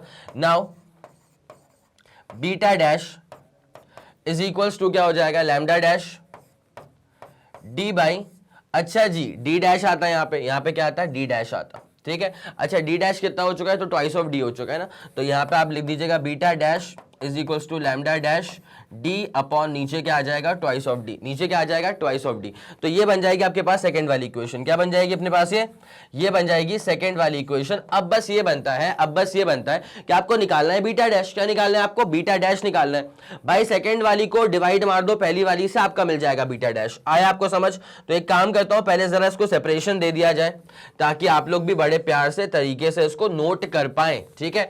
तो सेपरेशन देना स्टार्ट करते हैं बेटा। ओके डन, ठीक है। अब यहां पे क्या बोला मैंने, सेकेंड वाली को डिवाइड कर दो फर्स्ट वाली से, देन व्हाट यू गेट, आ जाए। नाउ डिवाइड, भाई साहब डिवाइड कर दीजिए। अच्छा जी, किसको डिवाइड करना है, तो डिवाइड करना है दूसरी वाली को। अच्छा, किससे डिवाइड करना है, पहली वाली से डिवाइड करना है। तो दूसरी वाली क्या है, बीटा डैश। लेफ्ट में क्या आएगा इसका, बीटा डैश, और राइट में क्या आ रहा है, मतलब लेफ्ट में सेकंड वाली इक्वेशन में क्या आ रहा है, बीटा आ रहा है। तो मतलब फर्स्ट वाली में क्या आ रहा है, बीटा आ रहा है। तो बीटा डैश अपॉन बीटा कर दिया, lambda dash D by 2d। तो lambda dash D by 2d, और उसके बाद बीटा जो था इसको पलट के मल्टीप्लाई कर दो, तो डी वाई अपॉन ये क्या हो जाएगा अपने पास, इनटू भाई साहब ये डी वाई कितना है, ये तो डी के बराबर है। येलो कलर के लिए सेपरेशन, भाई जो वाई लिखा हुआ है ना वो क्यों लिखा हुआ है, that is basically representing that he जो स्लिट्स के बीच का सेपरेशन आप निकाल रहे हैं वो निकाल रहे हैं with respect to yellow colour. और जो डैश वैश लगा हुआ है लैम्डा डैश डी डैश, इसका मतलब क्या होता है कि ये वेवलेंथ है for another source of light, another monochromatic source of light. D dash का मतलब क्या है, सेपरेशन डिस्टेंस है when another source of light is illuminating the surfaces, ठीक है। तो ये वाली कहानी होती है। अब इसको डिवाइड करा इससे ना, तो डी वाई तो डी के बराबर था, नीचे क्या जाएगा लैम्डा वाई इंटू डी, नीचे क्या आ जाएगा lambda Y into D. Capital D है, जी हाँ कैपिटल डी है ना। अब उसके बाद क्या है, काटा बीटी मचाओ, उसके बाद जो बचेगा जरा उस पर गौर करना। डी से डी नहीं पड़ी है जिसको जाना है उसको जाना है, उसको तुम रोक नहीं सकते। जैसे ये वाला डी और ये वाला डी अब हमारे बीच थोड़ी रहेंगे, उसके बाद ये वाला डी और ये वाला डी अब हमारे बीच थोड़ी रहेंगे। तो उसके बाद जो तुम्हारे साथ रहने वाला है जरा उसी पर फोकस करो, जरा उसी पर फोकस करो। तो beta dash by beta is equal to, यहां पे क्या आ जाएगा बेटा, अच्छा सुनना, लैम्डा डैश क्या है, तो लैम्डा डैश है 7.5 10 to the power -7। Lambda dash है 7.5 10 टू द पावर -7। सही जा रहा हूं, बिल्कुल सही जा रहा हूं। अपॉन नीचे क्या आ जाएगा, ट्वाइस ऑफ, सही जा रहे हैं, हाँ ट्वाइस ऑफ लैम्डा वाई, और लैम्डा वाई क्या है येलो कलर के लिए क्या था, 6 10 to the power -7, 6 10 to the power -7। Okay. अच्छा जी, बट आपको निकालना है बीटा डैश। क्या निकालना है आपको, बीटा डैश। तो बस हल्का सा कैलकुलेशन है वो तुम्हारे ऊपर रखूंगा मैं, तो कर लोगे उसको आराम से। ये कितना हो जाएगा, देखो भाई 7.5, ये जो चीजें यहाँ पे लिखी हुई हैं 7.5 अपॉन नीचे क्या है 2 6 कितना हो जाएगा 12, ठीक है। अब यहाँ पे क्या हो गया 10 to the power -7, 10 to the power -7, पहली फुर्सत में तो ये गायब हो गए, ठीक है। तो लैम्डा डैश में भी वही चीज आ रही थी और नीचे क्या आया था अपने पास लैम्डा वाई, उसको मैंने वैसे ही कन्वर्ट किया हुआ था तो वो तो निपट गया, जाने वाले चले गए। तो 7.5 अपॉन नीचे क्या बचेगा 12, है ना। अच्छा प्यारी बात क्या पता है, यहाँ पे बीटा मल्टीप्लाई भी तो होगा, तो जैसे यहाँ पर आकर के बीटा मल्टीप्लाई होगा तो what was basically beta, what was, अच्छा बीटा बेसिकली बीटा वाई था, बीटा बेसिकली क्या था बीटा वाई था, मतलब with when yellow colour was used, when yellow colour was used. तो इसकी वैल्यू क्या है बीटा वाई की value 0.8 10 to the power -3, 0.8 10 to the power -3। अब एक बात तुमको बताऊं मैं, सिंपल सी बात है, नॉर्मल से कैलकुलेशन है, अब तो कुछ नहीं है। इसको ना अगर मैं ऐसा लिखना चाहूं 8 10 टू द पावर -4, तुम बुरा मानोगे? बोलो ना, तुम बुरा मानोगे क्या इस बात को? नहीं ना, पॉइंट को बस आगे ले गया। तो 8 10 टू द पावर क्या हो गया -4, सिंपल सी बात थी। अब जब 8 और 12 में अपन काटा पीटी मचाएंगे, जब 8 में और 12 में हम काटा पीटी मचाएंगे तो ये आ जाएगा हमारे ख्याल से 1.5, कितना आ जाएगा बेटा, ये आ जाएगा 1.5। अब जब 7.5 है यहाँ पे ऊपर और नीचे है 1.5, सॉल्व करो 5 आएगा, कितना आएगा बेटा, ये आएगा 5।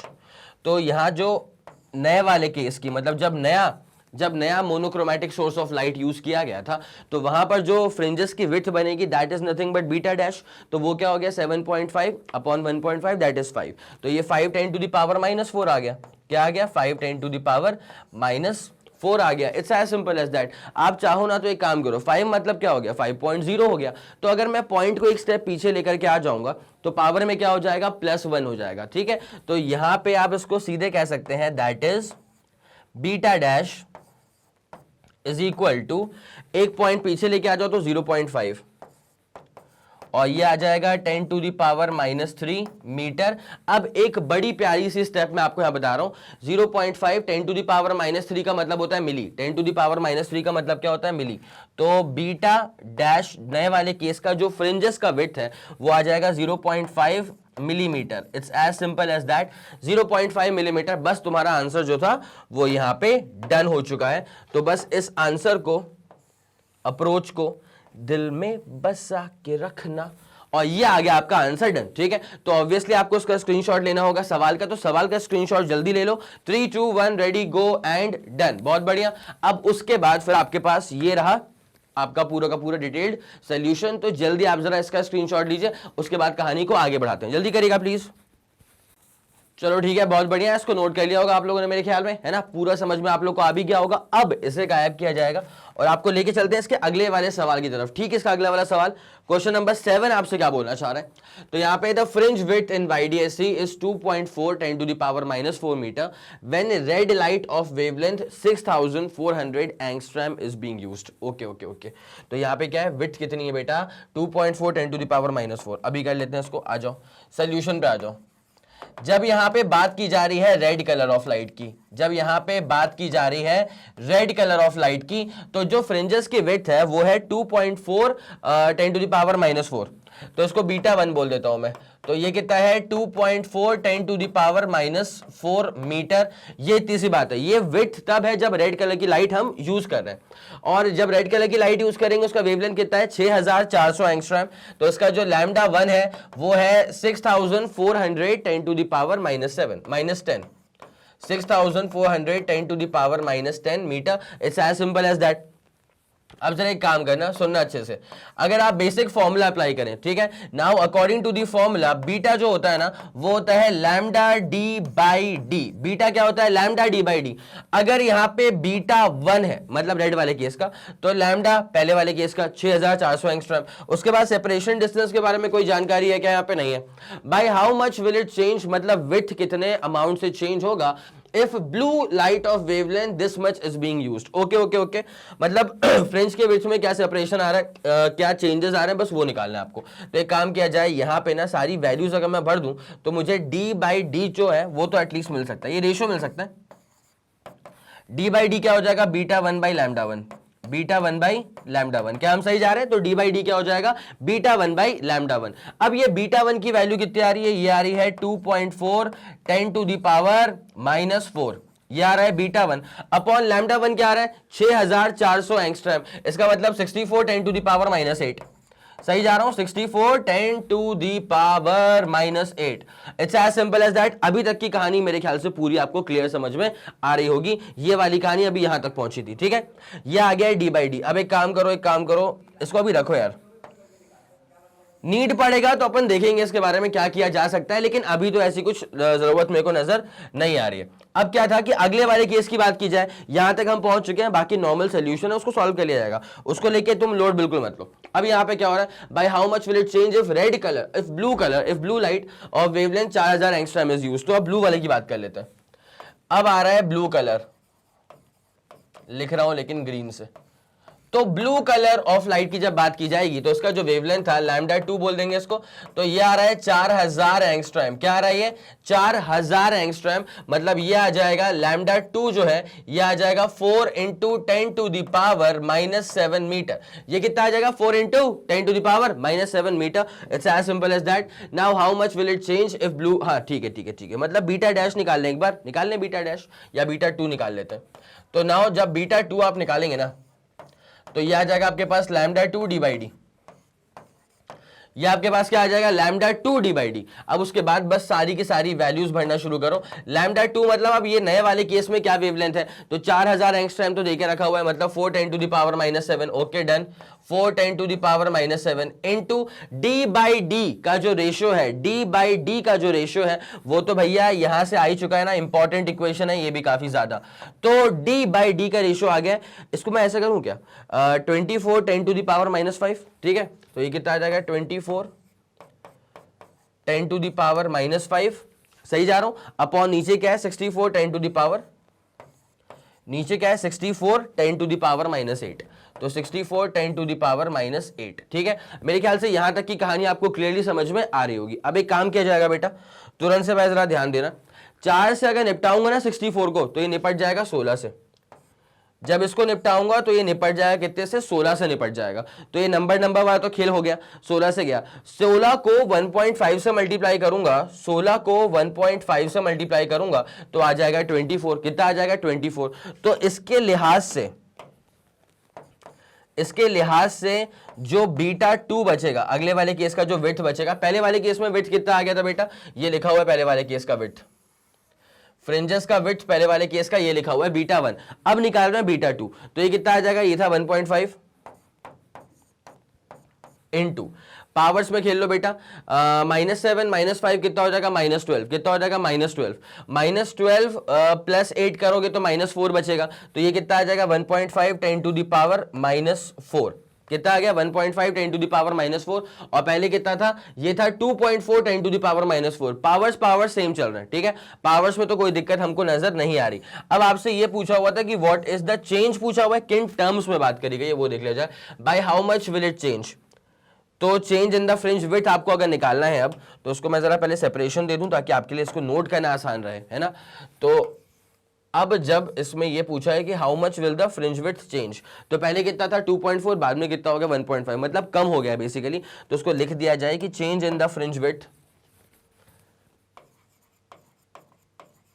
Change in the fringe width is equal to, change in the fringe width is equal to.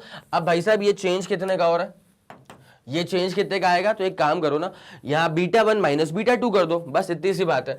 तो इसका आंसर आ जाएगा बीटा 1 माइनस कर दो बीटा 2 को। अब बीटा 1 कितना है 2.4 10 टू द पावर -4, माइनस करेंगे 1.5 10 टू द पावर -4। जब इसको माइनस करोगे ना इसमें से, तो अपना आंसर कितना आ जाएगा, ये आ जाएगा 0.9। कितना आ जाएगा 0.9, तो 0.9 10 to the power -4, it's as simple as that. तो ये 0.9 10 टू द पावर -4 मीटर का change in the fringe width आपको नजर आएगा, बस इतनी सी बात है। तो एक काम किया जाए, इसको जरा डब्बे में डाल दिया जाए, इसको जरा डब्बे में डाल दिया जाए। -4 ऊपर निकल गया क्या, हाँ जी, तो मेरे ख्याल से अब आपको ये वाली पूरी कहानी जो है समझ में आ गई होगी। ये रहा आपका final answer 0.9 10 to the power -4। तो आपको अगर सवाल का स्क्रीनशॉट लेना है तो जल्दी आप सवाल का स्क्रीनशॉट ले लो। 3 2 1 रेडी गो एंड डन। हो गया सवाल का स्क्रीनशॉट, और उसके बाद फिर ये रहा आपके पास डिटेल्ड सोल्यूशन का स्क्रीनशॉट लेने का मौका। जल्दी करना। 3 2 1 रेडी गो एंड डन। बहुत बढ़िया, जबरदस्त। चलो अब इसे गायब किया जाएगा और आपको अब लेके चलते हैं ठीक इसके अगले वाले सवाल की तरफ। That is question number 8। It is going to be, तो इन YDSC जब the width of the fringes obtained with light of wavelength 6000 angstrom is 2 millimetre. कितना है? 2 मिलीमीटर है। Calculate the fringe width if the entire apparatus is immersed in a liquid medium of refractive index 1.33। ठीक है, अब इस सवाल को solve करने के लिए ना एक जो बेसिक फॉर्मूला है जिसकी आपको रिक्वायरमेंट पड़ सकती है, वो फॉर्मूला ये वाला है। लैम्डा का मतलब क्या हो जाएगा? Wavelength in vacuum. अरे लाइट की वेवलेंथ वैक्यूम वाले मीडियम में। और लैम्डा डैश का मतलब क्या हो जाएगा? लैम्डा डैश का मतलब क्या हो जाएगा? Wavelength in the medium. Lambda dash का मतलब क्या हो जाएगा? Wavelength in the medium. जो भी तुम्हारे पास गिवन मीडियम होगा उसका वेवलेंथ। आया समझ? और उसके बाद म्यू का मतलब क्या हो जाएगा? Refractive index. म्यू का मतलब क्या हो जाएगा? Refractive index of the medium. अब पता है क्या होता है, इन तीन चीजों को जोड़ करके जो अल्टीमेट फॉर्मूला आपके सामने बनना चाहिए ना, जो आपको हमेशा हमेशा के लिए याद रखना है, वो रखना है lambda dash is equal to lambda upon refractive index. बेटा ये वाला जो फॉर्मूला है ना, ये एक तरफा फॉर्मूला था, इसको मैंने डिराइव भी करके रखा हुआ है। और रे ऑप्टिक्स के सारे लेक्चर के अंदर, वेव की बात नहीं कर रहा हूं, रे की बात कर रहा हूं, तो रे ऑप्टिक्स के सारे लेक्चर्स के अंदर इसका बहुत बार जिक्र हुआ होगा मेरे ख्याल में। ठीक है, तो एक बार आप चाहें तो उसको एक बार रिविजिट कर सकते हैं। यहाँ पे रिफ्रैक्टिव इंडेक्स और अपैरेंट वेवलेंथ के बीच का ये रिलेशन डेवलप हो चुका है। ओके, तो ये वाला फॉर्मूला हमको यूज करना पड़ सकता है। नाउ अगर आप चाहें इसका स्क्रीनशॉट ले लें। 3 2 1 रेडी गो डन। ठीक है, अब एक काम करो, एक बार ये क्वेश्चन सेल्फ ट्राई लायक है, एक बार ट्राई करके देखो। बन गया तो बहुत शानदार, अगर नहीं बनेगा तो फिर इसको मैं सॉल्व करवाता हूं। ठीक है, एक बार सेल्फ ट्राई तो बनता है, जल्दी कीजिएगा प्लीज। चलिए ठीक है, बहुत बढ़िया, इसको आपने सेल्फ ट्राई कर लिया होगा। अगर बन गया तो बहुत जबरदस्त, नहीं बना तो फिर मैं कर रहा हूं। ठीक है, तो क्या लिखा हुआ है? इन YDSC the width of the fringes obtained with light of wavelength 6000 angstrom is 2 millimetre. ठीक है, जब वेवलेंथ है 6000 एंगस्ट्रॉम की, तब जो फ्रिंजेस की विड्थ आ रही है बेटा, वो आ रही है 2 मिलीमीटर के बराबर। तो अब जरा इसको एक बार लिख लिया जाए ऐसे ही। फ्रिंज की विड्थ मतलब बीटा 1, ये आ रहा है 2 मिलीमीटर। कब आ रहा है? जब वेवलेंथ कितनी है? वेवलेंथ कितनी है? वेवलेंथ कितनी है? यहां वेवलेंथ है 6000 एंगस्ट्रॉम, मतलब 6 10 टू द पावर -7 मीटर। ये आएगा तुम्हारे पास लैम्डा 1, और तब जाकर के जो बीटा 1 होगा वो होगा 2 मिलीमीटर। नाउ अब क्या बोल के रखा है? Calculate the fringe width if the entire apparatus is immersed in a liquid medium of refractive index 1.33। अगले वाले केस में आपको निकालना है कि भैया फ्रिंज विड्थ क्या होगा। ठीक है, अब जरा गौर करना, इस बार वेवलेंथ भी वो नहीं रहेगी, इस बार चेंज हो जाएगी। उसके बाद सेपरेशन डिस्टेंस और ये छोटा वाला डी, ये तो हालांकि कांस्टेंट है, ये तो हालांकि कांस्टेंट है। तो अब बस एक बात सुनते हुए चलना, जब ये बीटा 1 की आप बात करोगे ना, ठीक है, तो आप यहां पे इनको जोड़ करके एक फॉर्मूला डेवलप कर सकते हो कि हाँ भैया बीटा 1 जो है वो लैम्डा 1 डी बाई डी के बराबर है। And now let's call this equation number 1। क्या बोल देंगे इसको हम? इक्वेशन नंबर 1 बोल देंगे। अब इसको अगर आपने डेवलप कर लिया है तो इसको हम नाम क्या दे देंगे? इसको नाम देते हैं इक्वेशन नंबर 2। मेन चीज यहां पे क्या है कि लैम्डा 2 की वैल्यू कैसे निकलेगी, बिकॉज अगर मैं दोनों को डिवाइड कर दूं ना तो डी बाई डी वो तो निपट जाए, लेकिन लैम्डा 2 की वैल्यू निकालनी पड़ेगी ना। तो अब जरा गौर करना कैसे निकलेगा। आपको मैंने फॉर्मूला बता के रखा हुआ है कि नए वाले मीडियम में जो वेवलेंथ होता है दैट इज लैम्डा 2 जो होगा वो होगा पुराने वाले मीडियम में, मतलब लैम्डा 1 अपॉन नीचे क्या आ जाएगा? Refractive index that is mu आ जाएगा। क्या आ जाएगा? म्यू। और सवाल में गिवन है कि रिफ्रैक्टिव इंडेक्स है 1.33, केवल 1.33 इंडेक्स है, मतलब ये वाटर है। अच्छा एक और चीज, अगर इंडेक्स 1.33 है ना, तो अगर फ्रैक्शन से बचना है तो लेट्स कॉल इट 4/3। क्या बोल देंगे इसको? 4/3। इसको सॉल्व करने पे भी आंसर क्या आता है? 1.33 ही आता है। ठीक है, चलो अब जरा गौर किया जाए इस पे, यहां पे आ जाए। लैम्डा 2 क्या हो जाएगा? Lambda 1 upon refractive index. अब ये लैम्डा 1 कितना था भाई? तो 6 10 टू द पावर -7। उसके बाद नीचे क्या आया था? Refractive index. तो रिफ्रैक्टिव इंडेक्स क्या था? 1.33। तो 1.33 मतलब क्या हो जाएगा? 4 बाई ऊपर हो जाएगा 3, 4/3 हो जाएगा। तो उसको सॉल्व किया जाए एक बार ऐसे ही। 6 10 टू द पावर -7 और नीचे क्या लिखा है 1.33, तो ये आ जाएगा 4/3। बस इतनी सी बात है। आया समझ की नहीं आया? पक्का आ गया समझ? अब जरा गौर करना, ये कितना हो जाएगा पता है? 6 3 कितना हो गया? 18 हो गया। अब 18/4 जब मैं सॉल्व करूंगा तो 4.5 आएगा। कितना आएगा? 4.5। तो लैम्डा 2 यहां से कितना आ जाएगा बेटा? 18/4 को सॉल्व करेंगे तो एग्जैक्टली 4.5 10⁻⁻7 ये आ गया है बेटा हमारे पास लैम्डा 2। क्या आ चुका है हमारे पास? लैम्डा 2 आ चुका है। अब आपसे क्या पूछा हुआ था? कैलकुलेट द फ्रिंज विड्थ, मतलब अगले वाले केस में जो फ्रिंज की विड्थ होगी वो क्या होगी बेटा? पहले वाले केस में जो फ्रिंज की विड्थ थी वो थी β1, बोल दे उसको β1। ये जो 2 मिलीमीटर है वो क्या हो जाएगा? β1। अगले वाले केस में जो होगा उसको β2 बोल देंगे। तो β1 मैं लिख चुका था ना, अब निकालना है अपने को β2। β2 निकालने के लिए, या बीटा डैश, इसको मैं काम करता हूं, डैश नहीं लगाता हूं, 2 बोलता हूं। अब जब β2 आपको निकालना है, बस सारी की सारी वैल्यूज भर दो। It's as simple as that. अच्छा, d/d अगर आपको अटका रहा है तो इससे बेटर ये है कि दोनों इक्वेशंस को डिवाइड कर दो, तो काम ज्यादा आसान हो जाएगा।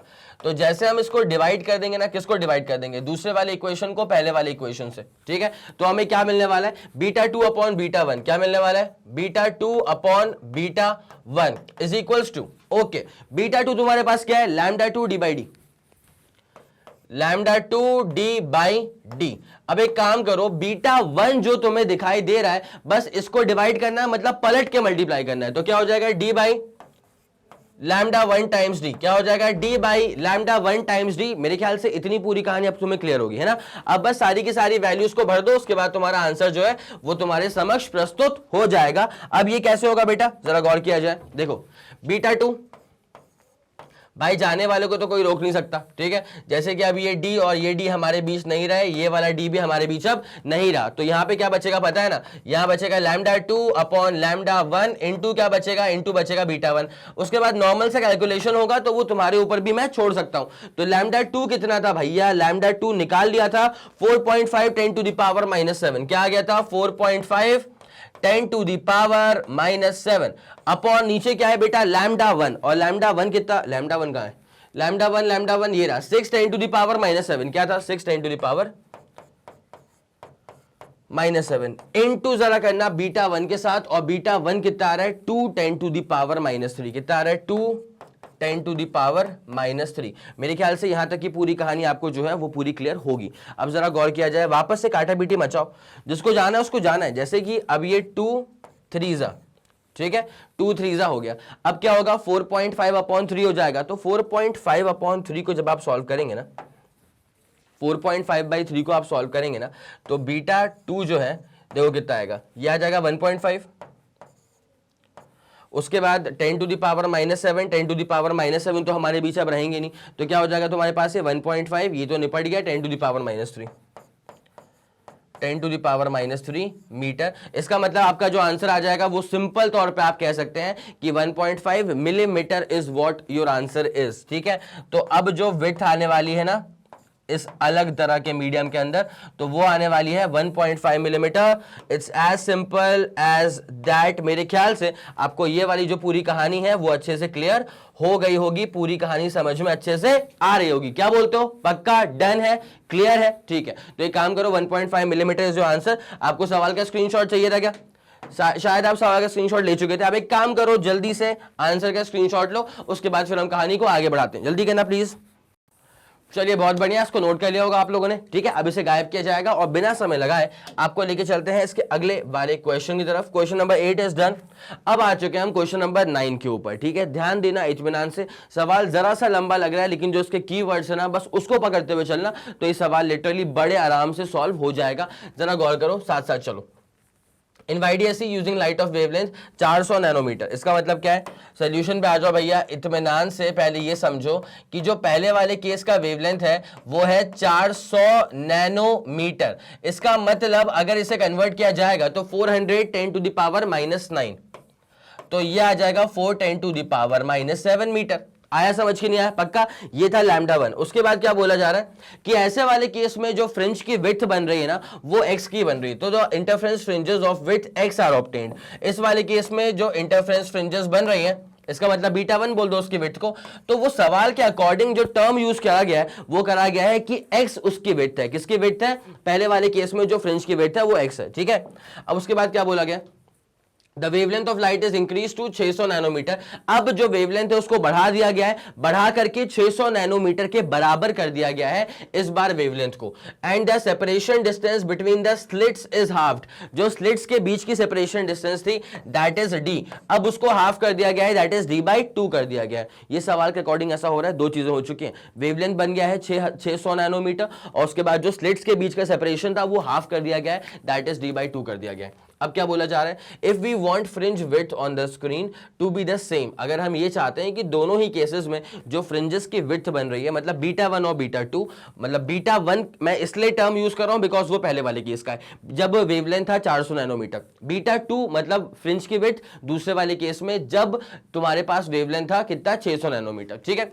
अब उसके बाद ये पूछा हुआ है if we want the fringe width on the screen to be equal in the two cases then find the ratio of distance between the screen and the plane of interfering sources. बेटा ये है तुम्हारे पास plane of the interfering sources, that is S1 का source and S2 का source, और दूसरा ये रहा तुम्हारे सामने स्क्रीन। ये क्या है तुम्हारे सामने? ये है तुम्हारे सामने का स्क्रीन। तो यहां पे इंटरफेरिंग सोर्सेज के बीच का जो प्लेन और ये जो स्क्रीन के जो बीच की दूरी है इसको तो हम कैपिटल D बोलते हैं ना। इसको हम क्या बोलते हैं? इसको हम कैपिटल D बोलते हैं। It's as simple as that. पक्का इतनी कहानी क्लियर हो गई होगी आप लोगों को मेरे ख्याल में, ठीक है। अब जरा इसे गायब किया जाएगा और तरीके से आते हैं सवाल के ऊपर। तो यहाँ पे ये D1 और D2 का रेशियो पूछा हुआ है, correct. Find the ratio of distances between the screens and the plane of the interfering sources, ठीक है, ओके। अब ये बीटा वन तुम्हारे पास आ गया x के बराबर। यहाँ जो सेपरेशन डिस्टेंस था उसको अपन D मान लेते हैं। क्या मान लेते हैं? D मान लेते हैं। और यहाँ स्लिट्स के बीच का सेपरेशन डिस्टेंस, और जो ये वाला D था प्लेन और स्क्रीन के बीच की दूरी, वो कैपिटल D था। तो उसको हमने अभी D1 को हमने D मान लिया, ठीक है। या ऐसे कर दो उसको। मेरे ख्याल से अब आप समझ चुके होंगे। तो ये पहले वाले केस में हो रहा है। कहां पे हो रहा है? पहले वाले केस में हो रहा है। अच्छा, दूसरे वाले केस में क्या क्या चीजें हो रही है? तो दूसरे वाले केस में ऐसा हो रहा था कि जो वेवलेंथ था वो बढ़ के चेंज हो गया था। कितना हो गया था? वो आ गया था 600 नैनोमीटर, मतलब 6 × 10⁻⁻7 metre. It's as simple as that, है ना। उसके बाद यहाँ पे अगले वाले केस में जो तुम्हारे पास बीटा वन है तो बीटा टू है, तो कायदे की बात तो ये है कि beta two equal to beta one होगा, ठीक है। अब ऐसा क्यों होगा? ये था अकॉर्डिंग टू द क्वेश्चन। ये अपने मन से नहीं कर रहा हूं मैं, ये अकॉर्डिंग टू द क्वेश्चन कर रहा हूं। ये मैंने कोई एजम्पशन थोड़ी लिया, सवाल में ही कहा गया है कि फ्रिंजेस की विड्थ जो है वो बराबर थी। तो यहाँ पे मैंने बीटा वन इक्वल टू क्या ले लिया? बीटा टू ले लिया। अगले वाले केस में क्या है? सेपरेशन डिस्टेंस जो है ना वो हाफ हो रहा है। हाफ हो रहा है मतलब D1/2 हो रहा है, और D1 क्या था? D के बराबर, तो D/2 हो रहा है, ठीक है। और यहाँ पे जो सेपरेशन डिस्टेंस इंटरफेरिंग प्लेन और स्क्रीन के बीच का था उसको हम D2 बोल देते हैं। इसको हम क्या बोल देते हैं? D2 बोल देते हैं,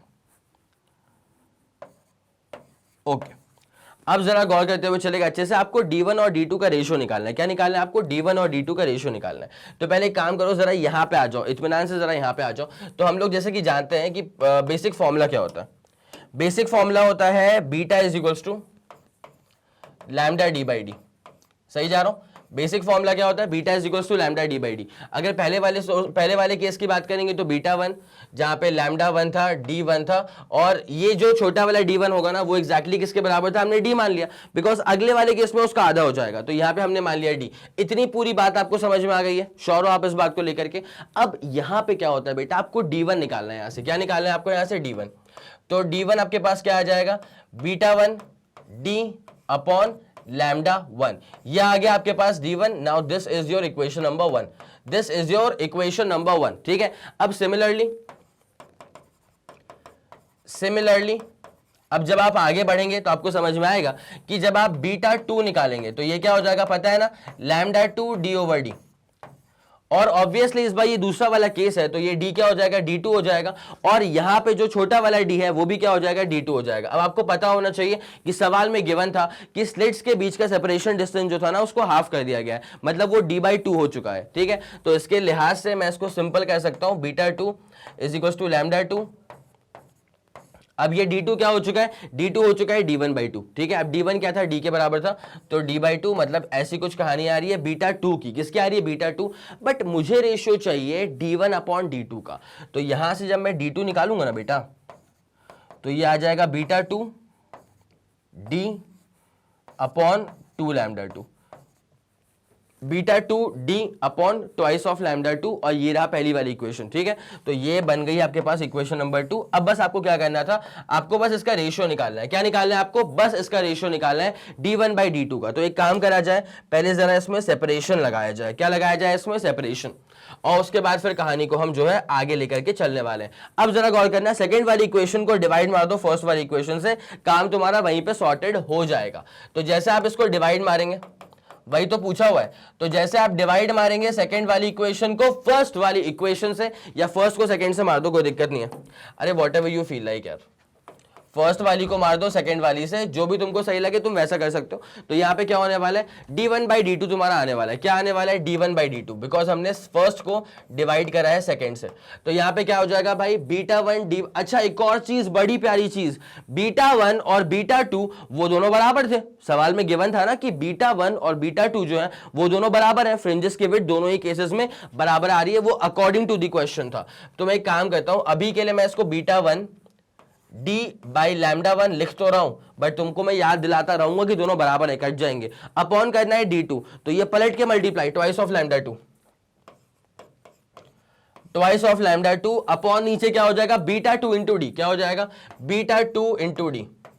अब बेटा यहां पे जिन चीजों को जाना है उनको जाना ही है। कैसे जाना है, सवाल के अकॉर्डिंग β1 β2 दोनों की वैल्यू बराबर है, तो β1 β2 गायब हो गए, d और d भी हमारे बीच अब नहीं रहे, तो क्या बचेगा, ट्वाइस ऑफ λ1 अपॉन λ2। बस इतनी सी बात है, और तो कुछ नहीं हो रहा। तो जरा गौर किया जाए अच्छे से, यहां पे जो d1/d2 का रेशियो है वो क्या आ जाएगा, ट्वाइस ऑफ, अच्छा λ2 क्या था बेटा, λ2 चेक करो रे, λ2 था 6 10 टू द पावर -7। क्या था, 6 10 to the power -7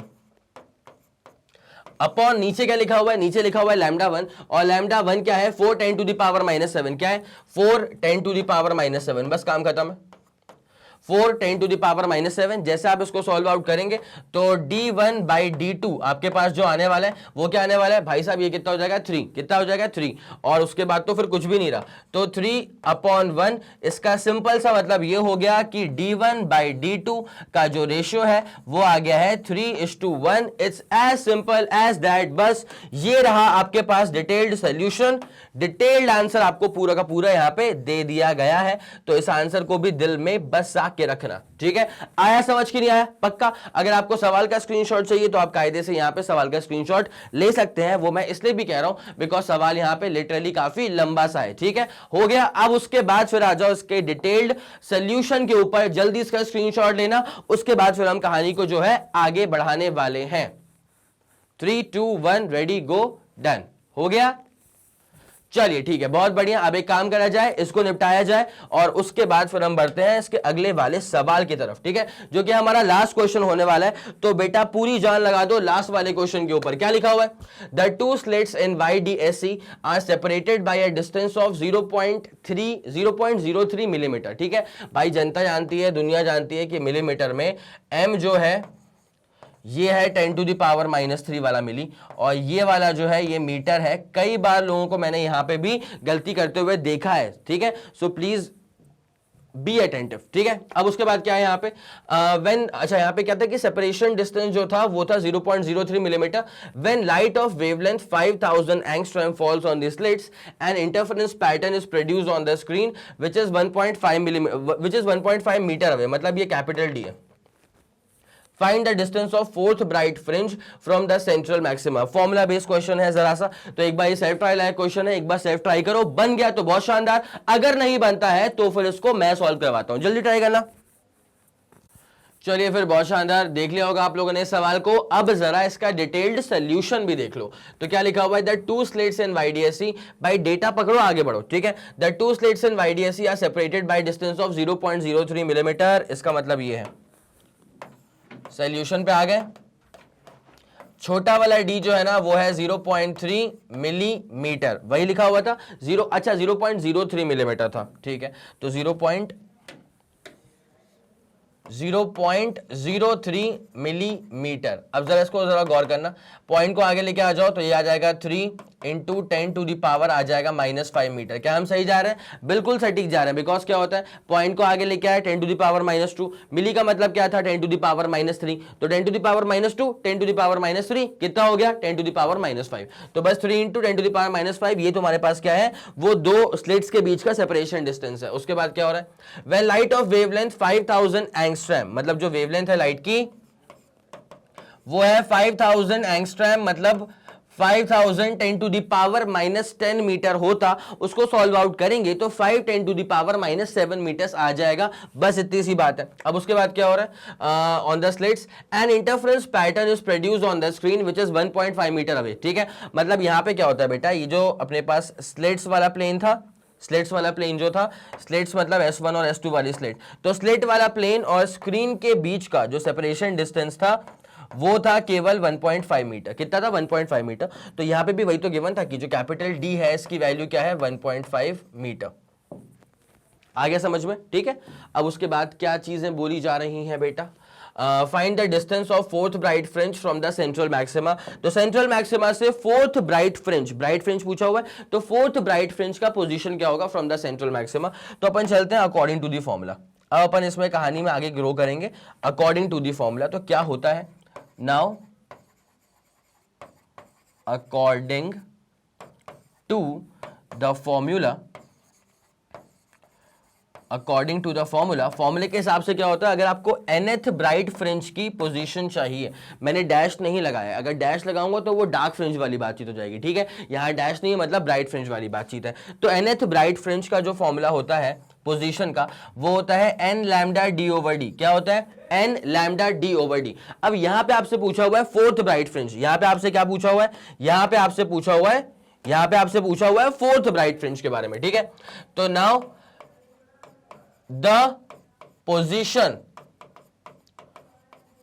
of fourth bright fringe. Now the position of fourth bright fringe.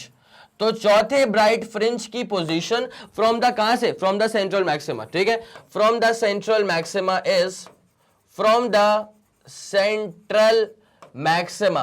Central maxima is, अब ये पोजीशन क्या हो जाएगी चौथे वाले ब्राइट फ्रिंज की, तो बेटा वो कहानी जरा सा ऐसे आएगी, x सबस्क्रिप्ट 4, तो n की जगह पे क्या आ जाएगा, 4 आ जाएगा, तो 4 लैम्डा d ओवर d।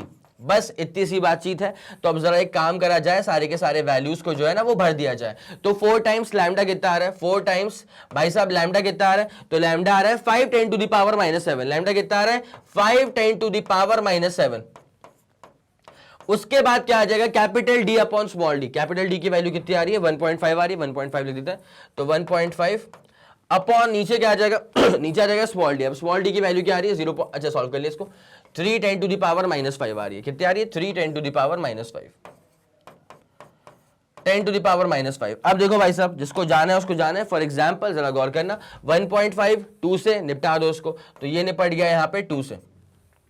4 5 से कितना होता है 20, 20 अपॉन 2 कितना हो जाएगा 10, तो 20 अपॉन 2 कितना, ये फोर्थ ब्राइट फ्रिंज की आ रहा है पोजीशन। ठीक है, ये कितना आ जाएगा 10, और उसके बाद यहाँ पे क्या आ जाएगा 10 टू द पावर, बगल में अच्छा एक और चीज, यहाँ पे तो 10 आ गया, उसके बाद ये हो जाएगा 10 टू द पावर -6, और ये ऊपर आएगा तो 10 टू द पावर प्लस का 5। सॉल्व करने के बाद क्या आंसर आएगा तुम्हारे पास, 10 टू द पावर -1 मीटर, जिसका सिंपल सा मतलब ये हुआ कि ये 1/10 मीटर है, जिसका मतलब ये हुआ कि 0.1 मीटर है। बस इतनी सी बात है।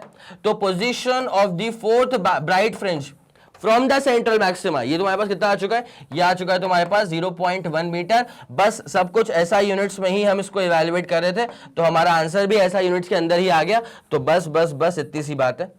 x4 कितना आ चुका है, 0.1 मीटर्स के बराबर। It's as simple as that. तो एक काम करो बेटा, सवाल का स्क्रीनशॉट तो मेरे ख्याल में आप ले ही चुके थे, अब ये बनता है कि आप इसके सोल्यूशन का स्क्रीनशॉट ले लें। जल्दी करिएगा, 3 2 1 रेडी गो डन। सवाल का डिटेल्ड सोल्यूशन आपके सामने अभी रखा हुआ है। आ गया समझ? चलो चलिए बेटा, तो ये आपके पास जितने भी क्वेश्चंस थे न्यूमेरिकल्स बेस्ड ऑन YDSE, ये आपका पूरा खत्म करवा दिया गया है। अब आपसे बस ये गुजारिश है कि आप तरीके से नोट्स बना के चलिएगा और फॉर्मूले की शीट तो आपके पास होनी चाहिए, बिकॉज आप जानते हैं ब्राइट फ्रिंज का अलग फॉर्मूला, डार्क फ्रिंज का अलग फॉर्मूला पोजीशन वाइज रिस्पेक्ट में, उसके बाद विड्थ का अलग फॉर्मूला आया था, कंस्ट्रक्टिव वाली कंडीशंस अलग थी, डिस्ट्रक्टिव वाली कंडीशंस बहुत अलग थी, तो वो सारे के सारे चीजों का आपको सम अप करना पड़ेगा फॉर्मूले की शीट को बना करके, तब जा करके फील आता है कि भाई चैप्टर के ऊपर, टॉपिक के ऊपर कमांड डेवलप हो चुकी है। ठीक है, तो चलिए बस इतनी उम्मीद करता हूं कि आप तरीके से चीजों को रिवाइज कर रहे होंगे, और बाकी मैग्नेट ब्रेन्स आपको जो चीजें एक्स्ट्रा प्रोवाइड कर रहा है वो आपको पता ही है।